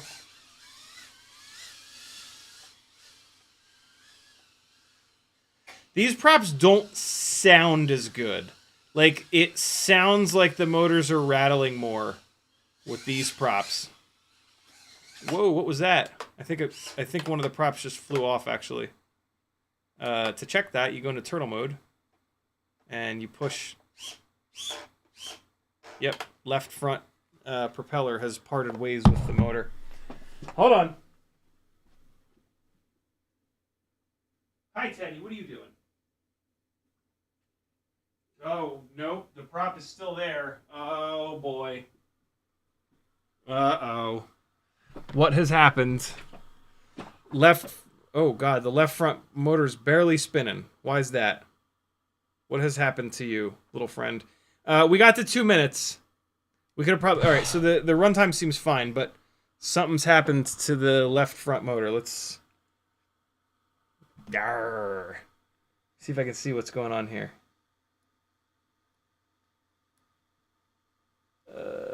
What has happened to you, little fella? Well, there's a hair that's wrapped around it in a weird way. That shouldn't be it, but let me just get that out of there first and foremost. First, let's see if it spun the propeller on the bell. It shouldn't have. Oh, but it might have. Hold on. Let's get the prop off. No, something's going on with the motor. The motor won't spin, even with the prop off. Here's this hair. All right, the hair is off of there. Why is the motor doing that? The motor is, like, really hard to turn. I have no idea why.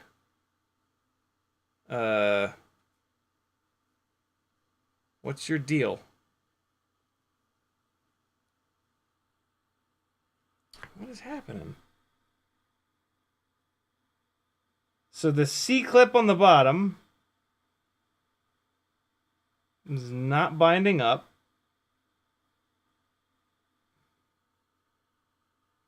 Let's look at the top of the motor.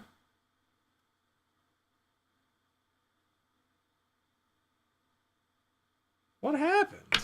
Everything looks fine. I'm going to pull the stator up and then push it down a couple times.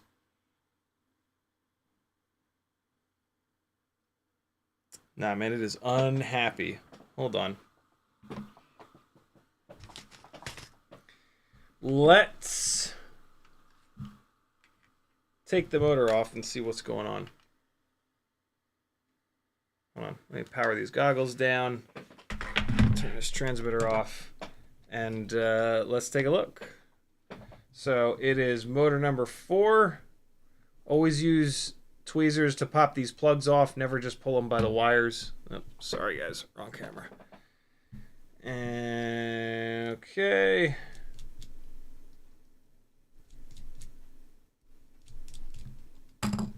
All right. What's happening with you, little friend? Let me take another quick look at it with the 5X loop. What's going on with you, motor? Oh boy, it is hard to spin. Yeah. What the hell happens? There's no hair. The hair situation is totally fine. Oh, you know what? No, there is a hair. Wow, a hair. A hair has managed to get inside the motor bell and wrap itself in between the bottom. Wow. That's insane. This is just a super random thing. I've actually never seen this happen before. But a hair got inside the bell, and it's between the top of the bell and the bearing or the bushing. Usually, I thought these motors were bearing motors, but they might not be. Okay, so I just gotta like dig that out. That's just insane. But yeah, I can very specifically see a purple Florence hair in here that has managed to get itself in like the one spot where it would actually matter.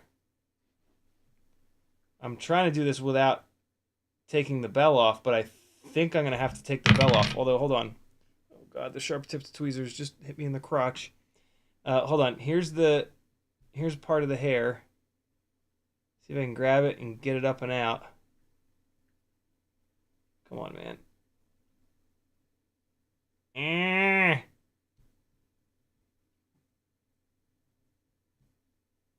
Wow. No, that is just... Oh, there. Okay, so I got it. I got it up and out. Now, see if I can use these to grab it and pull it out of there without having to take the motor apart. All right, come on. There it is. Got it. And come off it. Come out of there. Come out of there, you. All right, so the hair just broke. Nah, it's still in there. Damn. Okay, well, here's how you take one of these motors apart. I mean, that had to happen at some point. Super annoying that it happened right now, but it was going to happen at some point. So you got the C-clip on here. Admittedly, the Happy Model motors are a lot easier to take apart. The problem is the C-clips are so big. The reason they're easier to take apart is because the C-clips are so big on them. The fact that the C-clips are so big, the C-clips kind of rub on the plastic frame a little bit. So this is going to be rough. So you get the C-clip rotated in a way that you can put just the jaws on the two open bits and then the other side of the jaws on the actual motor shaft. Oh boy, in this case, I can't get that. That usually works on the Happy Model motors. It won't work on this motor. What you're going to have to do is get the jaws on the opening. This is going to probably shoot this C-clip into outer space. But you get it like that and then push through. Oh, nice. It didn't vanish. Hey, there we go. Wow, I got lucky on that one. Okay, so that's going to be a nightmare to get back on there. But there's the C-clip. And now you take your finest tipped tweezers, and this thumb on my left hand here, I use it to try to keep this stuff from firing up off of here into outer space.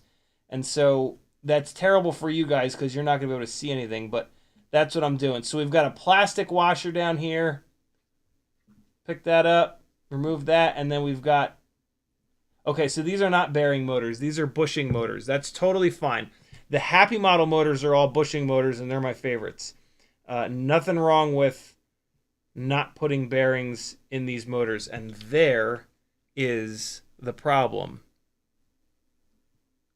That is crazy. It was going to happen at some point. I can't believe it happened. It took this long to happen. So yeah, there we go. That was the issue. That's wild. I'll be interested to see if that happens again. So there is a plastic washer on the top here, just like there is on the bottom. So that's good. So now to put it back together, it's just the reverse. But make sure you don't lose that little plastic washer. Put it back on there. Get rid of that hair. And then fine tipped tweezers to pick up the plastic washer. If the camera is completely out of focus for all this, I apologize. Trying to find a camera that works for this kind of stuff is incredibly difficult. What I really want to find, and I started looking last week, but then I kind of fell into another pain in the ass depressive episode. I'm looking for a webcam that is fairly zoomed in. Not like a fucking microscope, but just like the lowest field of view webcam that there is basically what I'm looking for. So then you get the C-clip started like that, and now you say 18 prayers, and maybe it goes back on. I'm going to put my thumb up here in the way in case it tries to pop off. Yeah, see, no, the issue is I can't get the pliers in there to get any. Oh boy. Oh shit. Okay, got it. There we go. I don't have a great way, and now it's fine. Getting these C-clips on and off is a pain for everyone. I've done it enough times where I'm like weirdly good at it. You're gonna lose a bunch of the C-clips. Just when you have to do it, do it. And it's going to suck for a while, but eventually you'll have done enough of them that it won't suck quite as bad anymore. I don't know what to tell you, man. You won't have to do it as much as me because you don't do as much testing as me, so I don't want to hear it. Suck it up, Buttercup. All right. And you can get these motors. Like if you had that happen and you wrecked the motor trying to get that out of there, or you just don't want to deal with that, Newbie Drone sells these Hummingbird 0702 30,000 kV motors. So you could just get a quick $10 probably and just swap it on, unscrew it, plug it, away you go. Okay. So where did that battery go? Okay, so the battery's still on it, but we got to almost 2 minutes. It's fine. We're gonna move on to one more battery here, and then that's gonna be it for these Gemfan 1219s. Let me try something really quick though. Let me take a look in Betaflight at the idle. Utterson says, is that any way to treat Top Gear dog? Look, he can't understand English. He doesn't know the mean things that I say about him. He thinks I'm saying nice things. Right, doggy? Yeah. His ears went back. That means he still loves me. PID tuning. Yeah, see, the dynamic idle value is really, really high. 180. Let's drop that down to 120 at the very least. Even that is incredibly high. I'm going to drop it down to 100. All right. The motors might not start and spin, but I can't believe I didn't notice that with the Azi props or the HQ props. That's kind of weird. But they are slightly lighter weight. So I'll be interested to see if this makes a difference. This is going to be the last battery with these Gemfan 1219Ss.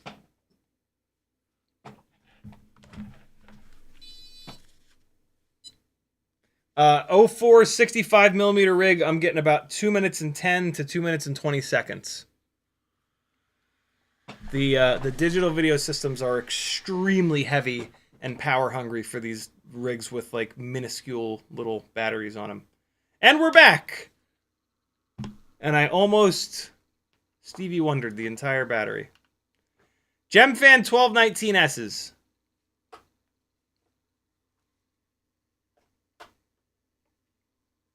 My transmitter is turned off.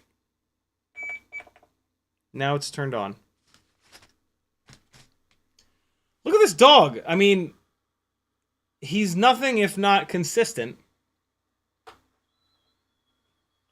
Are the motors spinning? The motors are spinning. Yep. All right, cool. So that lower digital idle is fine. Easy.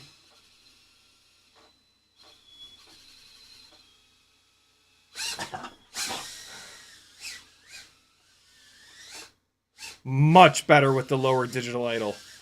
Much, much, much better. Hey. Okay, so heavier and more pitchy. Let's go upstairs and unleash the beast. Oh boy. We'll do a big old full room power loop. Feel fine. See that big hit of prop wash there? That's a heavier propeller. I'm glad that we didn't change the tune. If I'd... Oh, fuck. Oh, God. If I'd made the tune more aggressive, I'm inside the lamp. That is quite frustrating.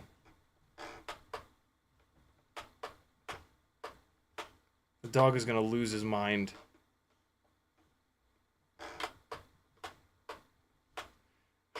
Really?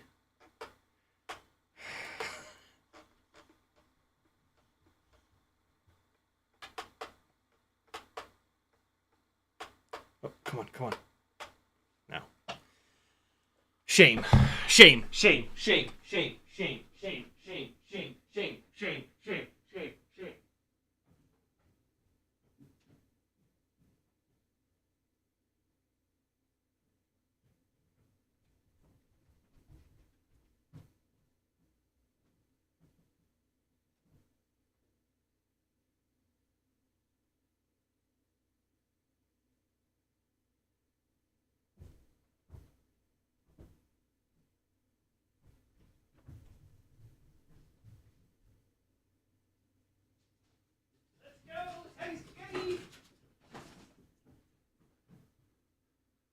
Boxdale. Okay. Whew. Okay. Now I'm out of breath. Here we go. Oh my God, why? Well, we're getting some crashes in.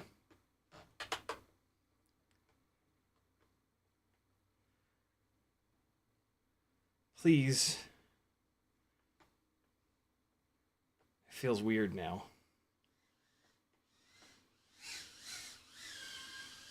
That's fun. In your face. Teddy, you almost got a rectal exam from this tiny whoop. Oh, jeez.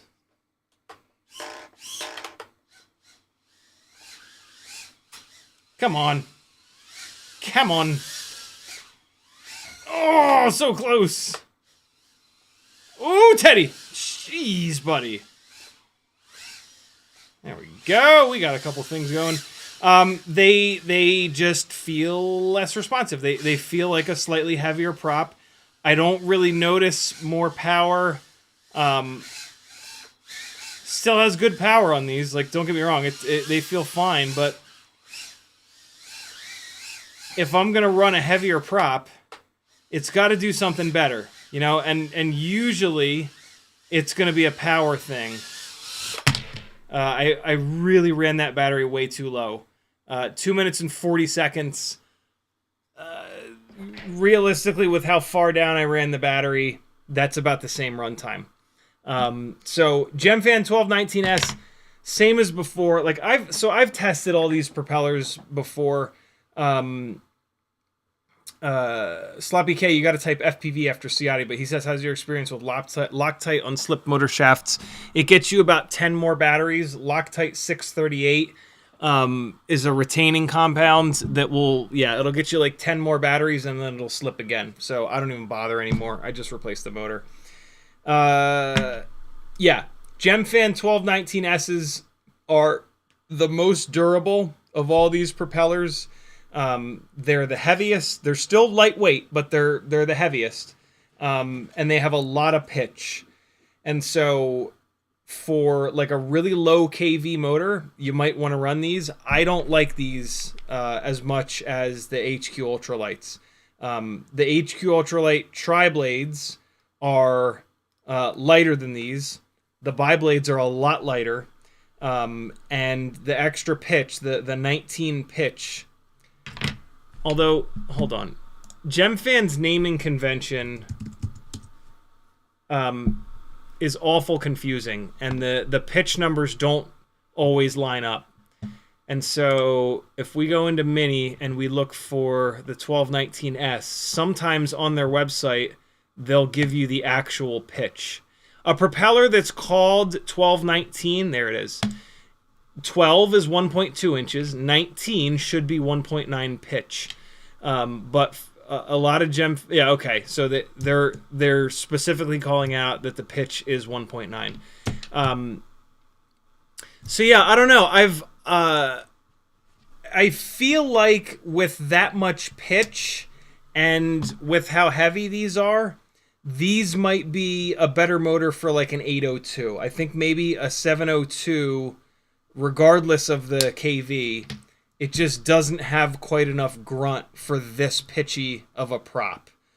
I wish that the Azis, I wish that we knew what the pitch is on the Azis. Maybe they have it on their website. Azi 1.2 inch. Let's see.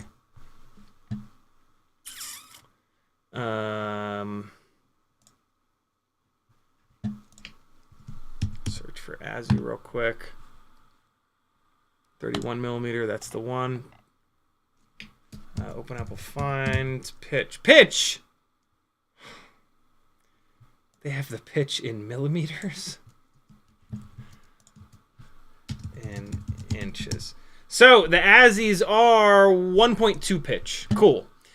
So we're going to run those next. The Azis weigh the same, so the PID loop performance will be the same, but they're lower pitch. And so if this really is a scenario where like a 702 with a 702 doesn't have enough grunt for a 19 pitch or a 1.9 inch pitch propeller, then these Azis should actually give us a little bit better PID loop performance and a little bit better power, actually. If you have a motor that is too small for how draggy the propeller is, which the pitch is adding a lot of drag to the propeller, right? It's the weight and the pitch that add drag to a propeller. The weight adds like momentum drag, right? When you speed it up and slow it down. The pitch adds aerodynamic drag. Yeah, if a motor is too small or the prop is too pitchy for that size of motor, you can actually lose power because the motor won't be able to spin the prop up into like its efficiency sort of window, I guess you could say. So yeah, not on this particular combo, durability is the reason to get the Gemfan 1219S's. That's about it though. We're now going to go to what in the past has been sort of the least durable of like the good performing lightweight tiny whoop props, the Newbie Drone Azis. But apparently these new Azis now are a different material that is durable. Just be careful when you're putting these things on to the motors. Make sure that you're just pushing on the hub of the propeller. These blades, where they connect to the hub, it seems like it's a little thin, and it's very easy to like bend one of these propeller blades down. Let me show you that. One of these Oh, no, no, that's right. I threw the props away that were on it because they started to get banged up when I was flying it on the review live stream the other day. Ugh. And so, let me show you. Where are they? Oh my god, there's all this 3D print waste in here. I can't find shit. Oh my god, all this 3D print waste. It's all nuclear colored too. I can't. No. Come on now. Well. Can't find anything in that garbage can. I'm going to sacrifice a. I have a bunch of these props. I'm going to sacrifice one. So, with these Azi props, if you bend one of these blades down, it just stays. A lot of the other props, and then it's hard to get it like back. And when they're bent down or when they're bent up, they wobble like crazy. A lot of these other propellers. Where's one that I can sacrifice here? Oh, here. Hold on. There were a couple banged up red 1219S's.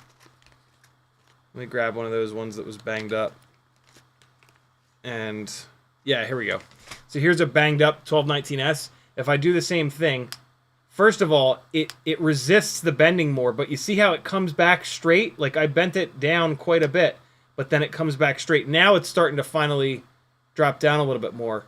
But yeah, for whatever reason, and see now it's wrecked. I've bent it enough that I've kind of wrecked it, but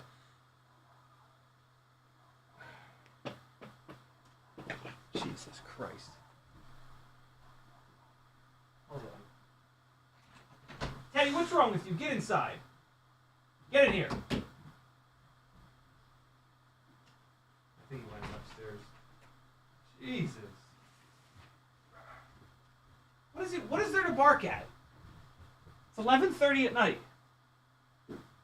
There are no intruders.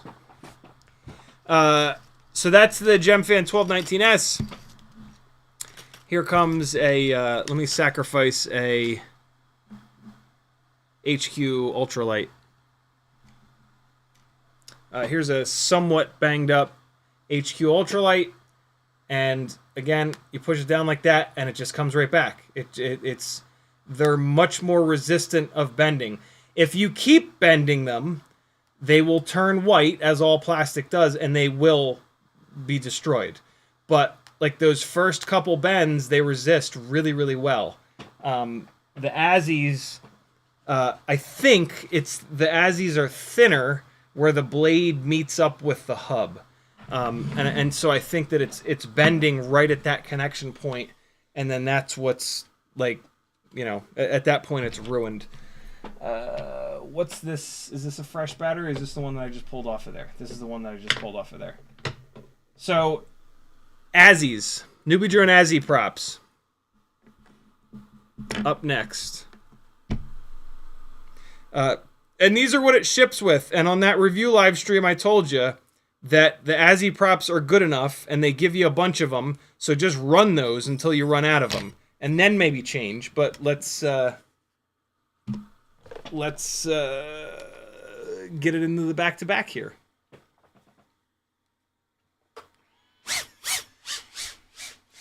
Nice and quiet. They sound better balanced than the 1219S's. But they also sound heavy. The lighter weight propellers, I can literally hear them spinning up and down quicker. Especially like when I chop the throttle like this. These sound the same weight as the Gemfan 1219S's, and they are. Also, there was a little hit of prop wash there a second ago. That's what you get with heavier propellers. Let's do a big old throw. Oh shit! Ooh, crash protection saved me on that one. Let's try it again. One more. Yeah. big lump of prop wash there. Not the end of the world, but noticeable. Oh no! Oh yes, I got away with it. And we'll see if that goes away on the lighter weight props. Yikes! Hey! No! Stop it! Stop it!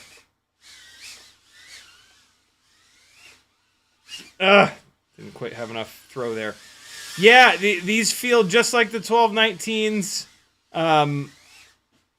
They sound just like them. They're fine, but we have some lighter weight options. And I've really fallen in love with the super lightweight Tiny Whoop props. Oh! That's gotta hurt.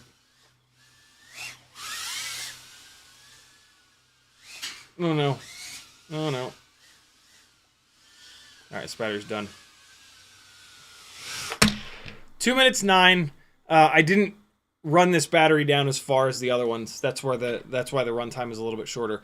Runtime's really been the same on all these. These are all tri-blades. The runtime is not going to be drastically different between any of these until we hit the bi-blades. Then we might actually see a difference.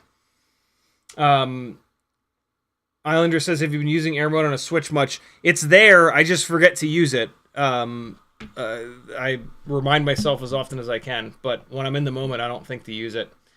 Andrew Taylor says, is that camera request for a close-up camera? Will it need a short minimum focus distance? No. I mean, that would be nice, but the field of view is the big thing. Because the camera needs to go on the end of this mount, right? So this mount hooks up.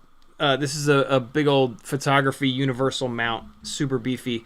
And then ball mount, and then extension, ball head rather, and then extension. And so it has to have 1/4-20, right? So that's one of the requirements that I forgot to mention. But then, yeah, it sits up. It's got to sit up here. And look. God damn it. Look down. Everything's falling. There we go. Yeah, it's got to sit up there and like look down on the desk. And so this is a Logitech C920, I think it is. And it's just a little too wide. It's not quite tight enough of a shot on the work that I'm doing. And so yeah, there's that. So minimum focus. I don't typically like hold stuff up really close to it. So yeah, there's that. That's all I have to say about that. Siskel says that was a C-clip masterclass. Awesome. I'm glad that the camera was at least a little bit in focus for you. So those are the Azis. They're totally fine, but they are as heavy as the Gemfan 1219s. I think they're a little bit more balanced, which is cool, but they're definitely not as durable.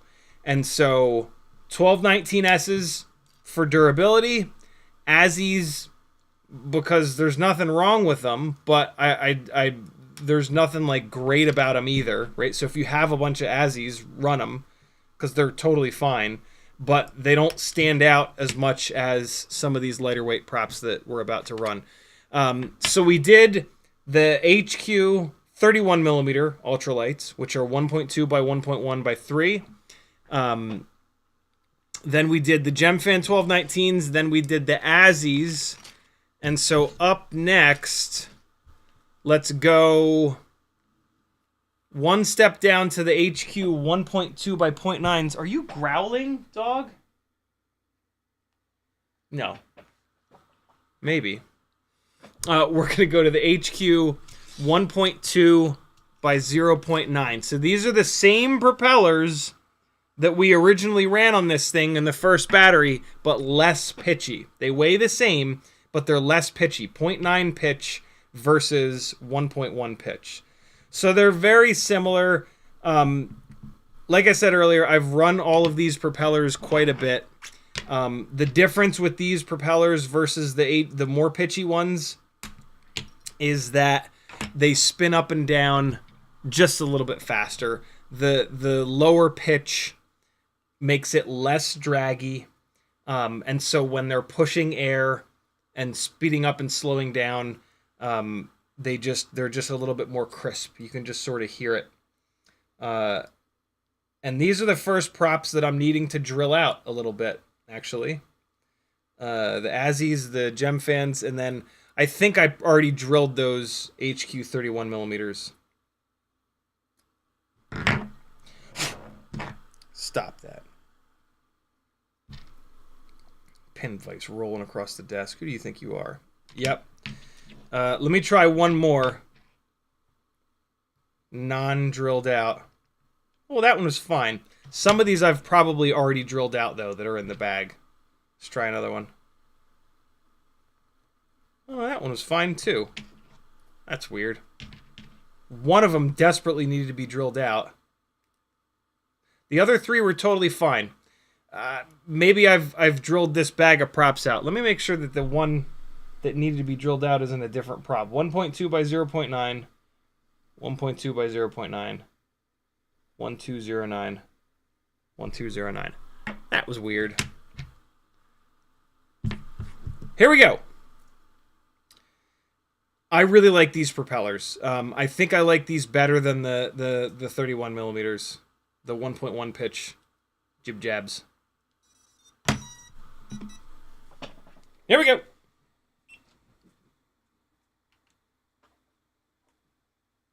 What's on my lap? The pin vise. I thought I was just happy to see myself. Oh, don't start beeping goggles, please. Here we go. Hear how crisp that is? It just winds up and down immediately. Let's go upstairs, see if we can get it to prop wash at all. It wasn't prop washing there, and those were some... Oh, yeah. See... So with these small motors, you got to give them a light prop. Oh, shit. You got to give them a light prop. 0 prop wash.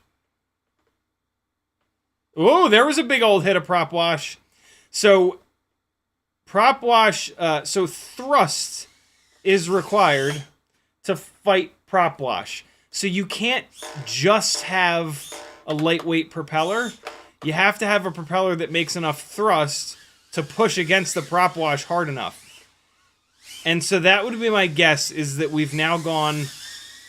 The weight is no longer the problem, but since this is lower pitch, it's not making quite enough thrust to fight that prop wash off. So it feels great. The response time is better, and I can literally feel... that it's like more reactive for me. The railgun. But we're down on power. Oh my god. We're down on power a little bit. And that's making it a little bit harder for it to push against the prop wash. I will, once we're done flying all the props, I'm going to go into the tune and I'm going to crank the D-gain up a bunch. And if there's some headroom in the tune, all the prop wash will go away.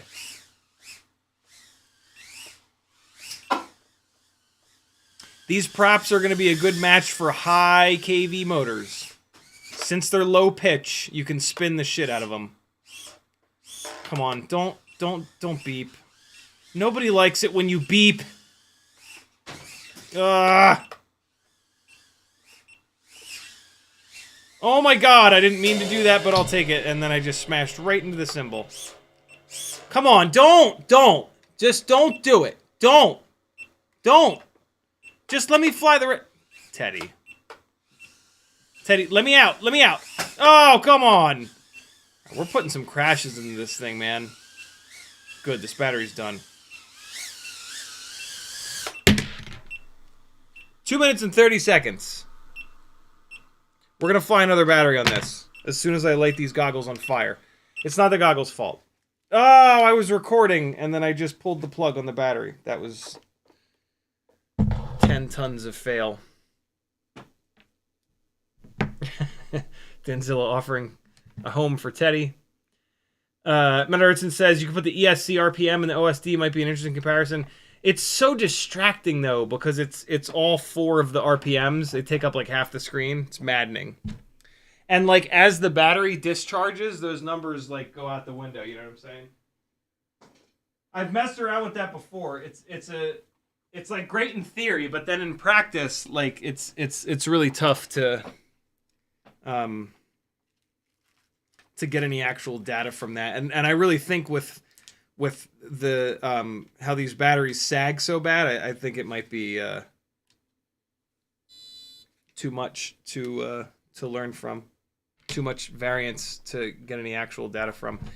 Okay, one more battery on these props. I really do like these. You got good grip from them being a tri-blade. They're nice and lightweight, so they spin up and down really fast. But you just sacrifice a little bit of total power. Still good power, though. Still plenty of power. Here we go.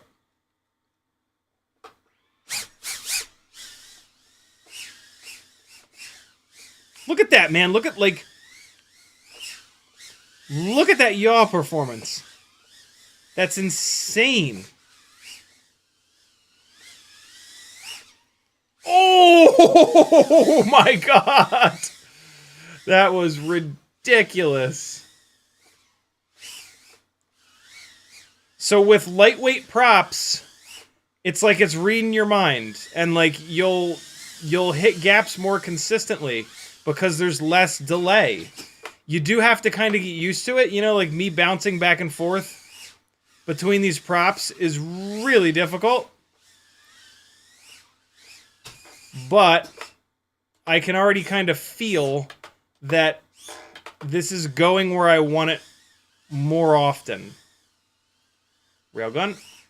Nope. Fail gun is more like it. Let's try it again.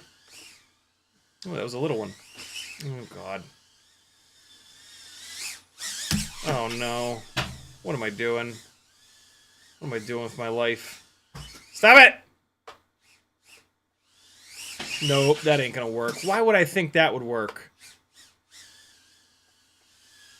Shoot the low elevation gap here. No! Shoot the low elevation gap here. Or not. What's the deal with the Expo? I bet you it's... Oh, I got a shitload of Expo on here. Throttle mid is at 33. That's probably wrong. 33. Oh, that's not too bad. 33? No, it's about right. Alright. Oh, farts. Why? Why?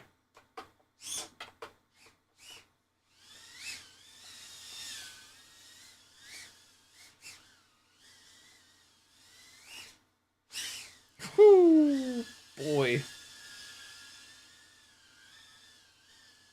Ah! And under this coffee table is just a nightmare.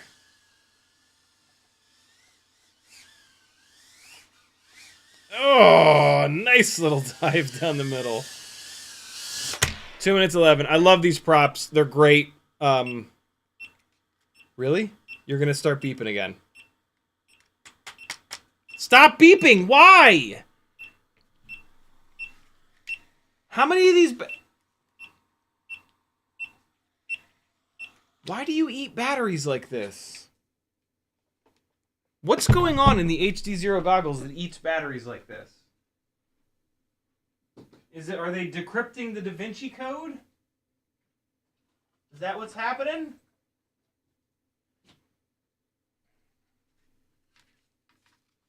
Is that in the new firmware or is that in the old firmware? Get in there.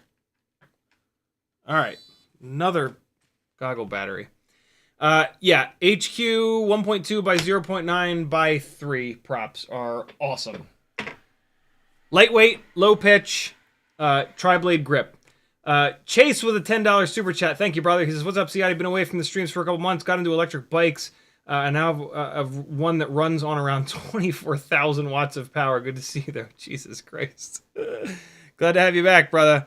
Okay, next up, we're going to go to the HQ bi-blades. And this is going to be our last set of propellers. So far, both of the HQ ultralights are my absolute jam. The 0.9s for a little bit less power. The old school 31 millimeters for a little bit more. Pretty subtle, the difference between the two. If you're ordering from a website and they have one or the other, just grab them. Don't like not buy the 0.9 pitch. Just get them. The difference is super subtle. HQ 1.2 by 1.2 by 2. Right, left. I need a right. There's a right. These are hideously lightweight bi-blades. And you can get them in purple, which is incredible. These are really fun, but what I'm hoping that you'll see is that they're more slidey. And they do need to be drilled out. That was a brand new one. These three I've run before, so I've already drilled them out. This is a brand new one that hasn't been drilled out. And so I can really feel it on this 0.99 millimeter drill bit. It's really tight on there. So run it down 3 times. And that should be about right. Yep. These newbie drone motors, the motor shafts are definitely slightly smaller than Happy model motors, which is why most of these props are able to just drop right on there. So they might be a little bit more fragile than the Happy model motors. They might not, but they might. They are definitely taller. The propeller rides right in the middle of the duct the way that it should. Craig says, "Are you concerned about the BriBrain canopy hitting the flight controller?" I'm not. I've crashed this thing a bunch. Oh, you know what's interesting that I did just notice about that, though? This happened the other day, and I wanted to mention it, and I forgot. I noticed this after the live stream. The BriBrain, if you hit it just wrong, it's pushing itself to the side of the motor plug like that. And then that's dragging the camera to the side. So that couldn't have been helping with the camera is no longer pointing straight ahead. See it? And so that's what I'll blame all those crashes on. Little dot of E6000 could easily correct that.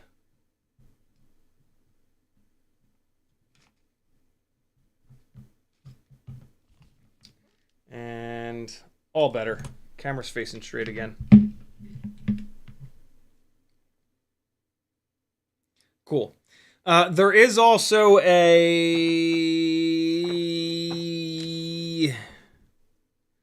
McStinky for the BI that would not have that issue. But I haven't tried that yet. And that mounts the camera a lot farther down. So you'll have to pay attention to making sure that the camera doesn't hit the AIO with that one. The BriBrain mounts the camera up high enough where it's not going to hit the AIO. And so, yeah, I mean, that was a lot of crashes that I put this thing through, and I wasn't looking for it to be moved. Now that I'm thinking about it, whatever. These are the bi-blades. So, when I'm off throttle like that, they just sail across the room. Like, so when you're cornering, the bi-blades are a little bit more slippery. See how it just kind of drifts? It doesn't... See how it just drifts? So in the corners, you have a little bit less grip, but when you throw it and come off the throttle and you want it to sail across the room, the bi-blades are just magic. So stuff like this, they just cook. And it gives a closer flight experience to like everything that you fly outside. Racers don't usually like it. They want that grip. But for freestyle, and also these are outrageously lightweight. The lightest weight of the props that we've flown. They are very pitchy, though. They're a 1.2 pitch, so they make good power. Watch. And then no prop wash because they're so lightweight. Little tiny touch of prop wash on that one. Just a little touch of prop wash on that one, too.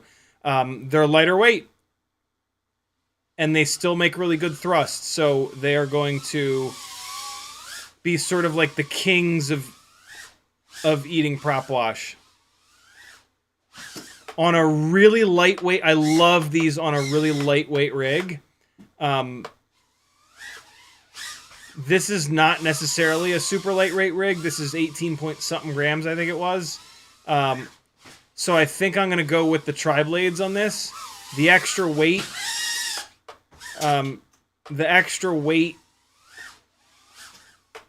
you have to... how is this possible? The extra weight is going to make it be more... carry its momentum more. And so a tri-blade is going to match up better with that. These bi-blades will work really well on a super lightweight rig, where, you know, the bi-blades don't have as much grip, but the whole rig is less weight, so it has less momentum. We're going to do one more battery on these, and then we're going to crank the tune up and see what happens. Well, you know what? We're just going to crank the tune up. That's pretty cut and dry. I hope that you guys could maybe see the difference. I'm not all that sure. I can absolutely feel the difference. You should buy all of these propellers. They're not very expensive. It won't cost you much money to have one set of all of the propellers, or two sets is a better deal, of all the propellers that we talked about tonight, and then make up your own mind. But yeah, on this particular heavier rig, it's going to be the 1.2 by 0.9 by 3s, or the old school 31 millimeters, just to offset with how heavy it is. It's fun as hell to run this on these bi-blades, but in the corners, I would rather have the grip of the tri-blades to offset the weight of this build. Make sense? All right. First thing we're going to do... Oh, it looks like I already did move the D-gain up a little bit. I'm going to keep moving the D-gain up. I'm going to go all the way up to 1.3 on the D-gain slider, and then I'm going to take the P&I slider and move it up to 1.0. Let's see where that kind of puts us. And then I'll do the rest of the adjustments in the OSD. I'm also going to take the pitch damping and move that up to 1.1. I'm going to move the feed forward down. I don't like so much feed forward. And then I'm going to move the D-Max up. So this is like my normal tune that I put on pretty much everything now. 1.3, 1.0, 0.5, 1.2, 1.1, 1.1, 1, 1. No. I'm also going to move this pitch tracking slider up to 1.1. 1.3, 1.0, 0.5, 1.2, 1.1, 1.1, 1.1, 1. Let's see if it'll take that much extra PID gain. It's on a BMI 270 gyro, so it might be we might be asking too much already. If we are, I'm gonna try Brandon's Baked Beans magical BMI 270 filter profile on here to see if that'll calm it down enough. But maybe it'll be fine. Let's see. So this is stock filtering, just pushing the sliders a bunch. Totally fine.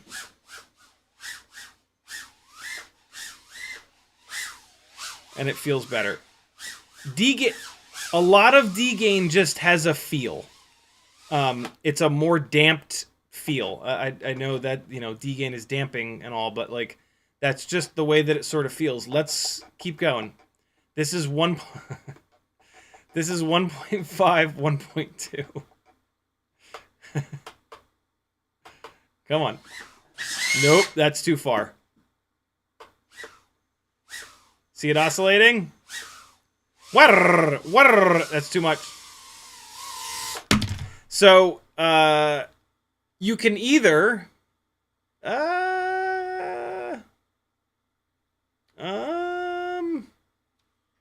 yeah, no, let's try it. Let's try Brandon's magical filter tune for BMI 270s, and I'm gonna leave the PID tuning alone, and we'll compare their stock tuning to magic mystery tuning. Here is a quick chunk of text that goes over what Brandon's BMI 270 tune is in the chat. And now I'm going to show you how to do it. So you connect. You go to presets. Let's do this first. I'm going to save a backup. Because if this makes it worse, I'll load the backup and we'll be good to go. Save this to the desktop. Yeah, that's fine. CLI backup.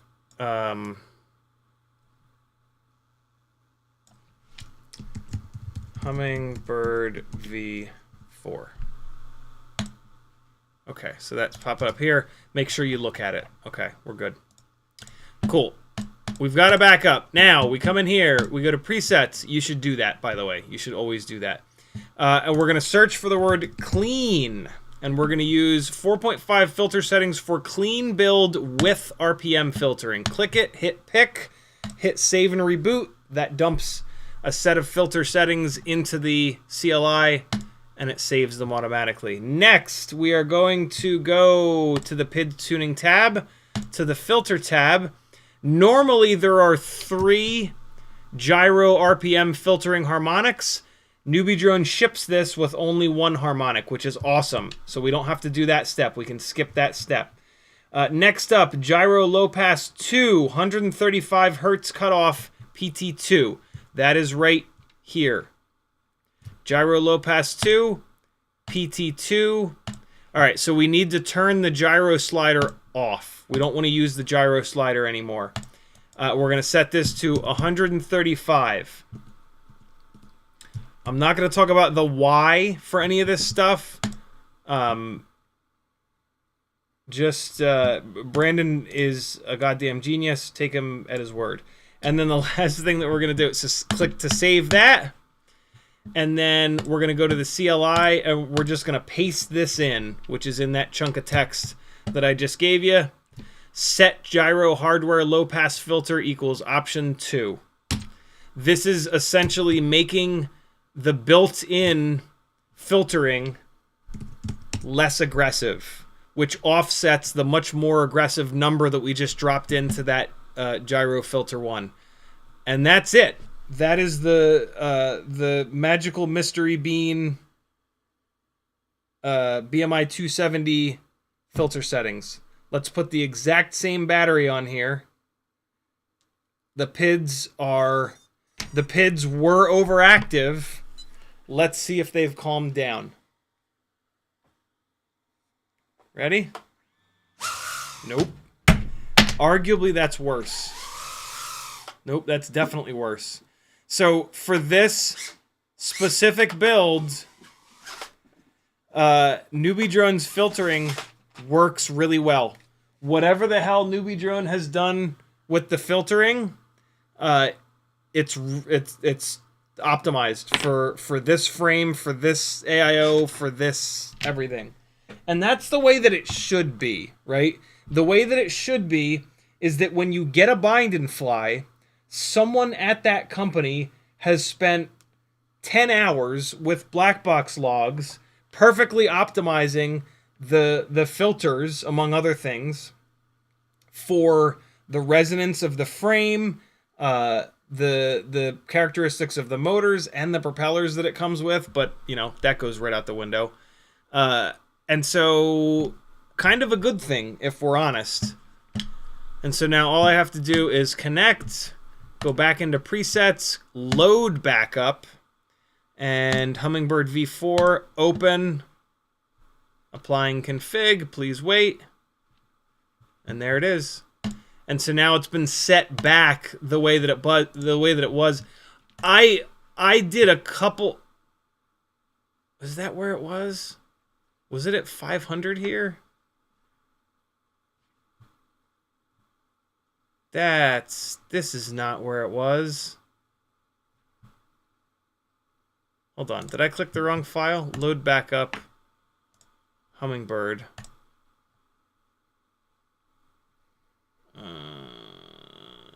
I think it was a little bit higher than that.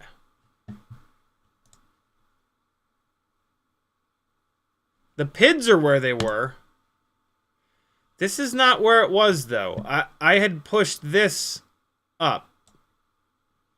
Strange. Okay. I'm just going to do that. The gyro filter multiplier slider, you can usually push it all the way up. One harmonic, that looks good.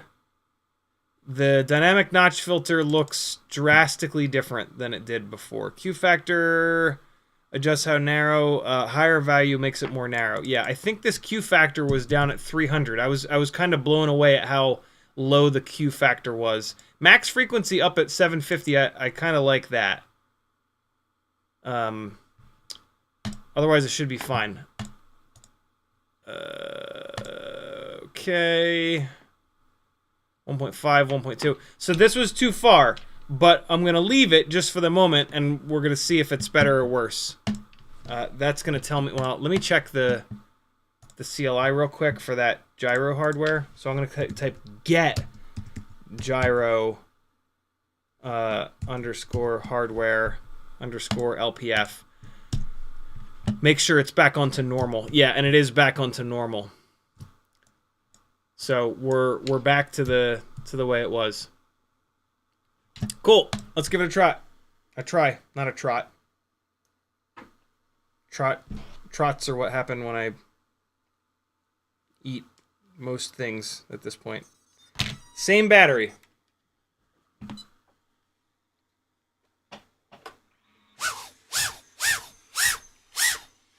It's better, but it's still, the tune is now just barely overactive.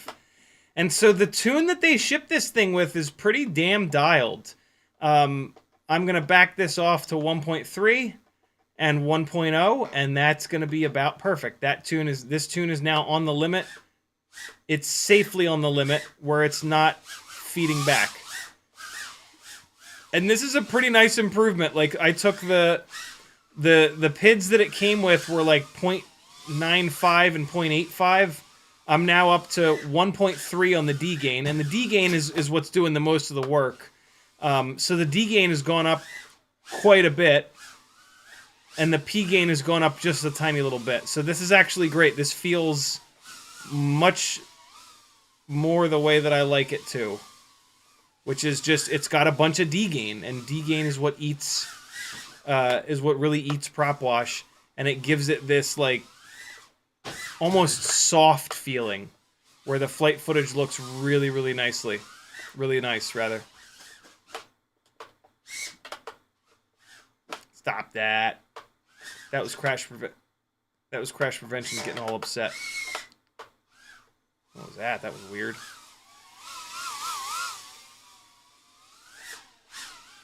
Ah! Again, that was crash prevention freaking out. When it hits the ground and then... No, get out of there. Get out of there. Don't fall down behind, please. Oh. Well, at this point, you might as well fall down behind because you're stuck. Oh, shame indeed. Shame!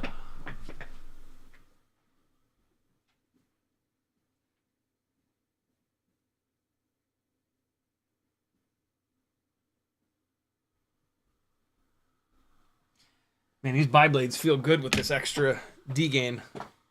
I am digging this.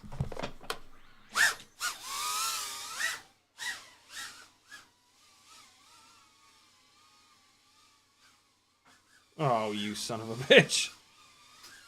Come on. Woo, Teddy.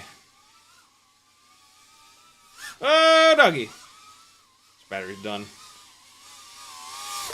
Low runtime on this battery, but remember we were plugging and unplugging, plugging and unplugging, and it was oscillating, which starts and stops the motor. Start, stop, start, start, start, start, start, start, start. So yeah, there's that. Well, one more 300 mAh battery on these propellers, and then I'm gonna switch back to the tri-blades, and I think it's gonna stay on the higher pitched tri-blades. But let's just do one more on these buys. I'm gonna try to like sell myself on these bi-blades. They're great. It's just like I said, this thing's a little heavy.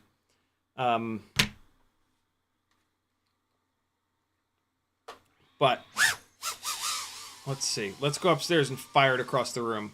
That'll make me feel better.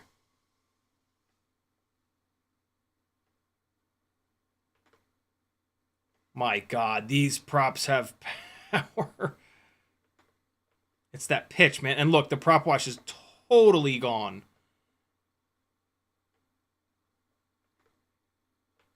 Oh, little tiny bit of prop wash, but boy, I sat it down into that. No prop wash on that one. Oh boy. I have this on 25 milliwatts. Let me kick the power up a little bit. Features, VTX. Push it up to 100. Save and reboot. Oh, I didn't need to reboot.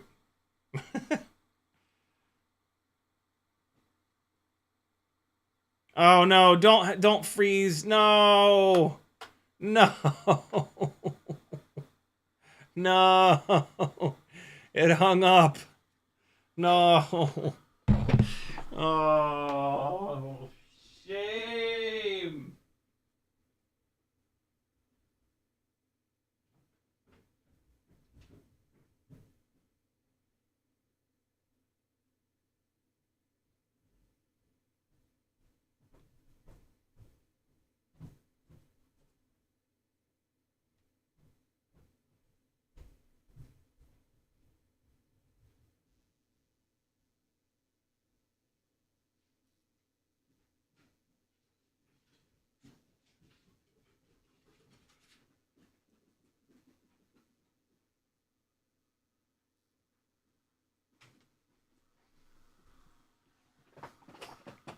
All right.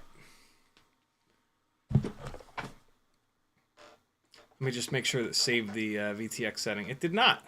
100. Save and exit. That's all I needed to do. Features, VTX. Hey.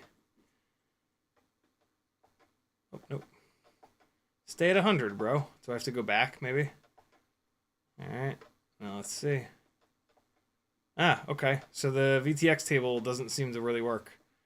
Let's try that. Try going down a channel. Oh, okay, so it does work. It just is not saving the power setting. That's a little weird. Back. Yep. And we're back on race 8. Weird. I guess you'll have to change the power setting in the in Betaflight. Good to know.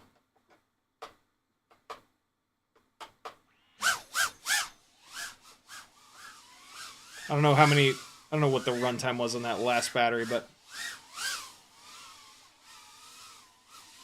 Ooh, Teddy! Hello.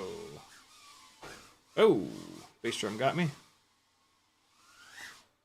Oh, going for the big power loop. Oh, not quite. Oh, so close. Just caught that second gate.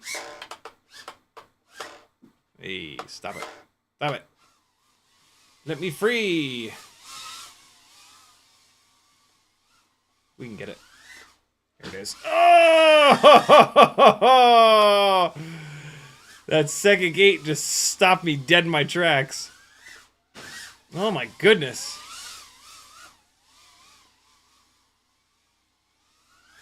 There it is. Ah, I just barely hit the ceiling there. Wow, I can't believe I just flew in between the snare drum and the large tom and the 16-inch tom. That was ridiculous. There it is. Damn son indeed. The mega power loop. There it is. Whoa! It kind of feels like the camera might be off to the side. Hold on. Let me check the mount. No, that's good. I was looking for every excuse I could get on that one. Yeah, the mount doesn't seem to shift to the side like that very often, which is nice. With these bi-blades, there should be an increase in runtime. I didn't notice it because I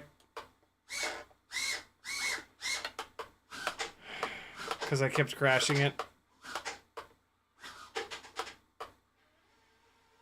Oh my god, I'm under the little arcade thing. This is where I keep my car keys and shit. Get out of there.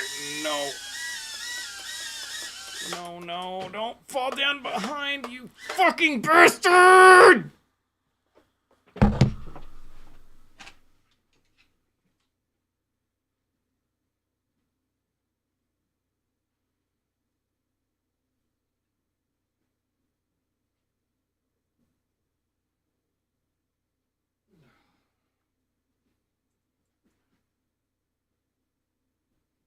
It is hard to fly these things, man. My god. Teddy, stop it! I'm gonna leave this on the bi-blades. I just realized it's almost 1 a.m. I'm gonna fly the rest of this battery, though. I think this battery's pretty much done. But I'm gonna leave this on the bi-blades. Jesus. Come on now. Be cool. Be cool! Ah, battery's just done. Oh boy, ran that one real low. Way too low. There you have it. HQ Ultralight Fiesta. They're just so good. Bi-blades for maximum throw across the room. And maybe maximum power. They're really cranking that 1.2 pitch. And then the either of the HQ tri-blades, whichever ones you can get. I don't think you should really bother too much. That is 1, 2, 3, 4, 5, 6, 7, 8, 9 batteries worth of pretty decent crashes on the Hummingbird V4, and it is completely fine. Very impressive. Good stuff. I might put a little dot of E6000 to keep this mount from shifting to the side. Maybe I'll glue this antenna up, but it's been totally fine. Gnarly. $80 on pre-order from Newbie Drone right now. I'll put an affiliate link in the description of the video right now because I have it from the from yesterday's live. Oh, it doesn't let me change the description now, but I'll do it as soon as the stream ends, which is right now. Thanks for hanging, friends. Hummingbird V4, super impressive, super impressive. Great job, Newbie Drone. Put it on HQ Ultralights. Buy all 3 different HQ Ultralights and make up your own mind. I'm digging these bi-blades at the moment. I'm going to fly it more on these. Be good, friends. Thanks for hanging. I'll see you on Whoop Wednesday. If you are struggling mentally like I am, just know that you're not in it alone, even though it tells you that you are. We'll keep waking up and trying to do good things until... I don't know. Oh, wait, hold on. Let me get caught up on chat.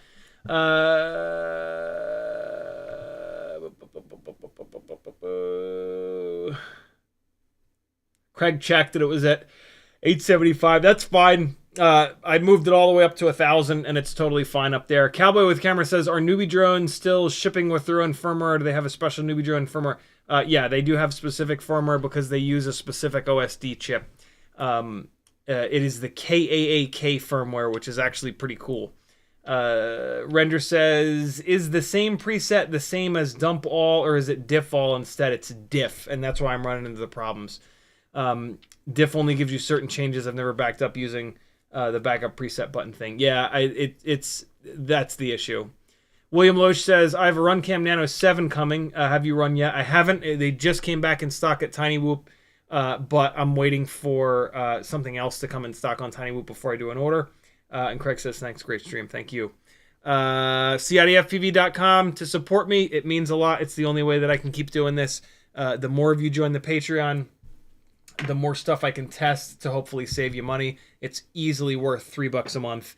If you do $5 a month, though, you'll get in on giveaways at the beginning of every month. So if you're on the $3 tier, bump up to the $5 tier. When you win a Tiny Whoop giveaway, you're winning like $40, $50, $60 worth of stuff. So that'll cover that extra $2 for like years. So do it, friends. If you want a chance to win 3-inch or Cinewhoop parts, there's a $10 a month tier. There's even a $5 a month tier for $20 a month. Love you, bye. Here's some more drift car. Well, since you stayed till the end, here is a preview with the wrong music of the 4K drift car chasing edit that's coming out tomorrow. So this will be way cooler tomorrow with the right music. But here's your present for staying to the end. Exclusive first fart. First look. Where the hell is it? There it is. Be good, friends. I'll see you Wednesday. Bite, bite. Get over there. Get over there.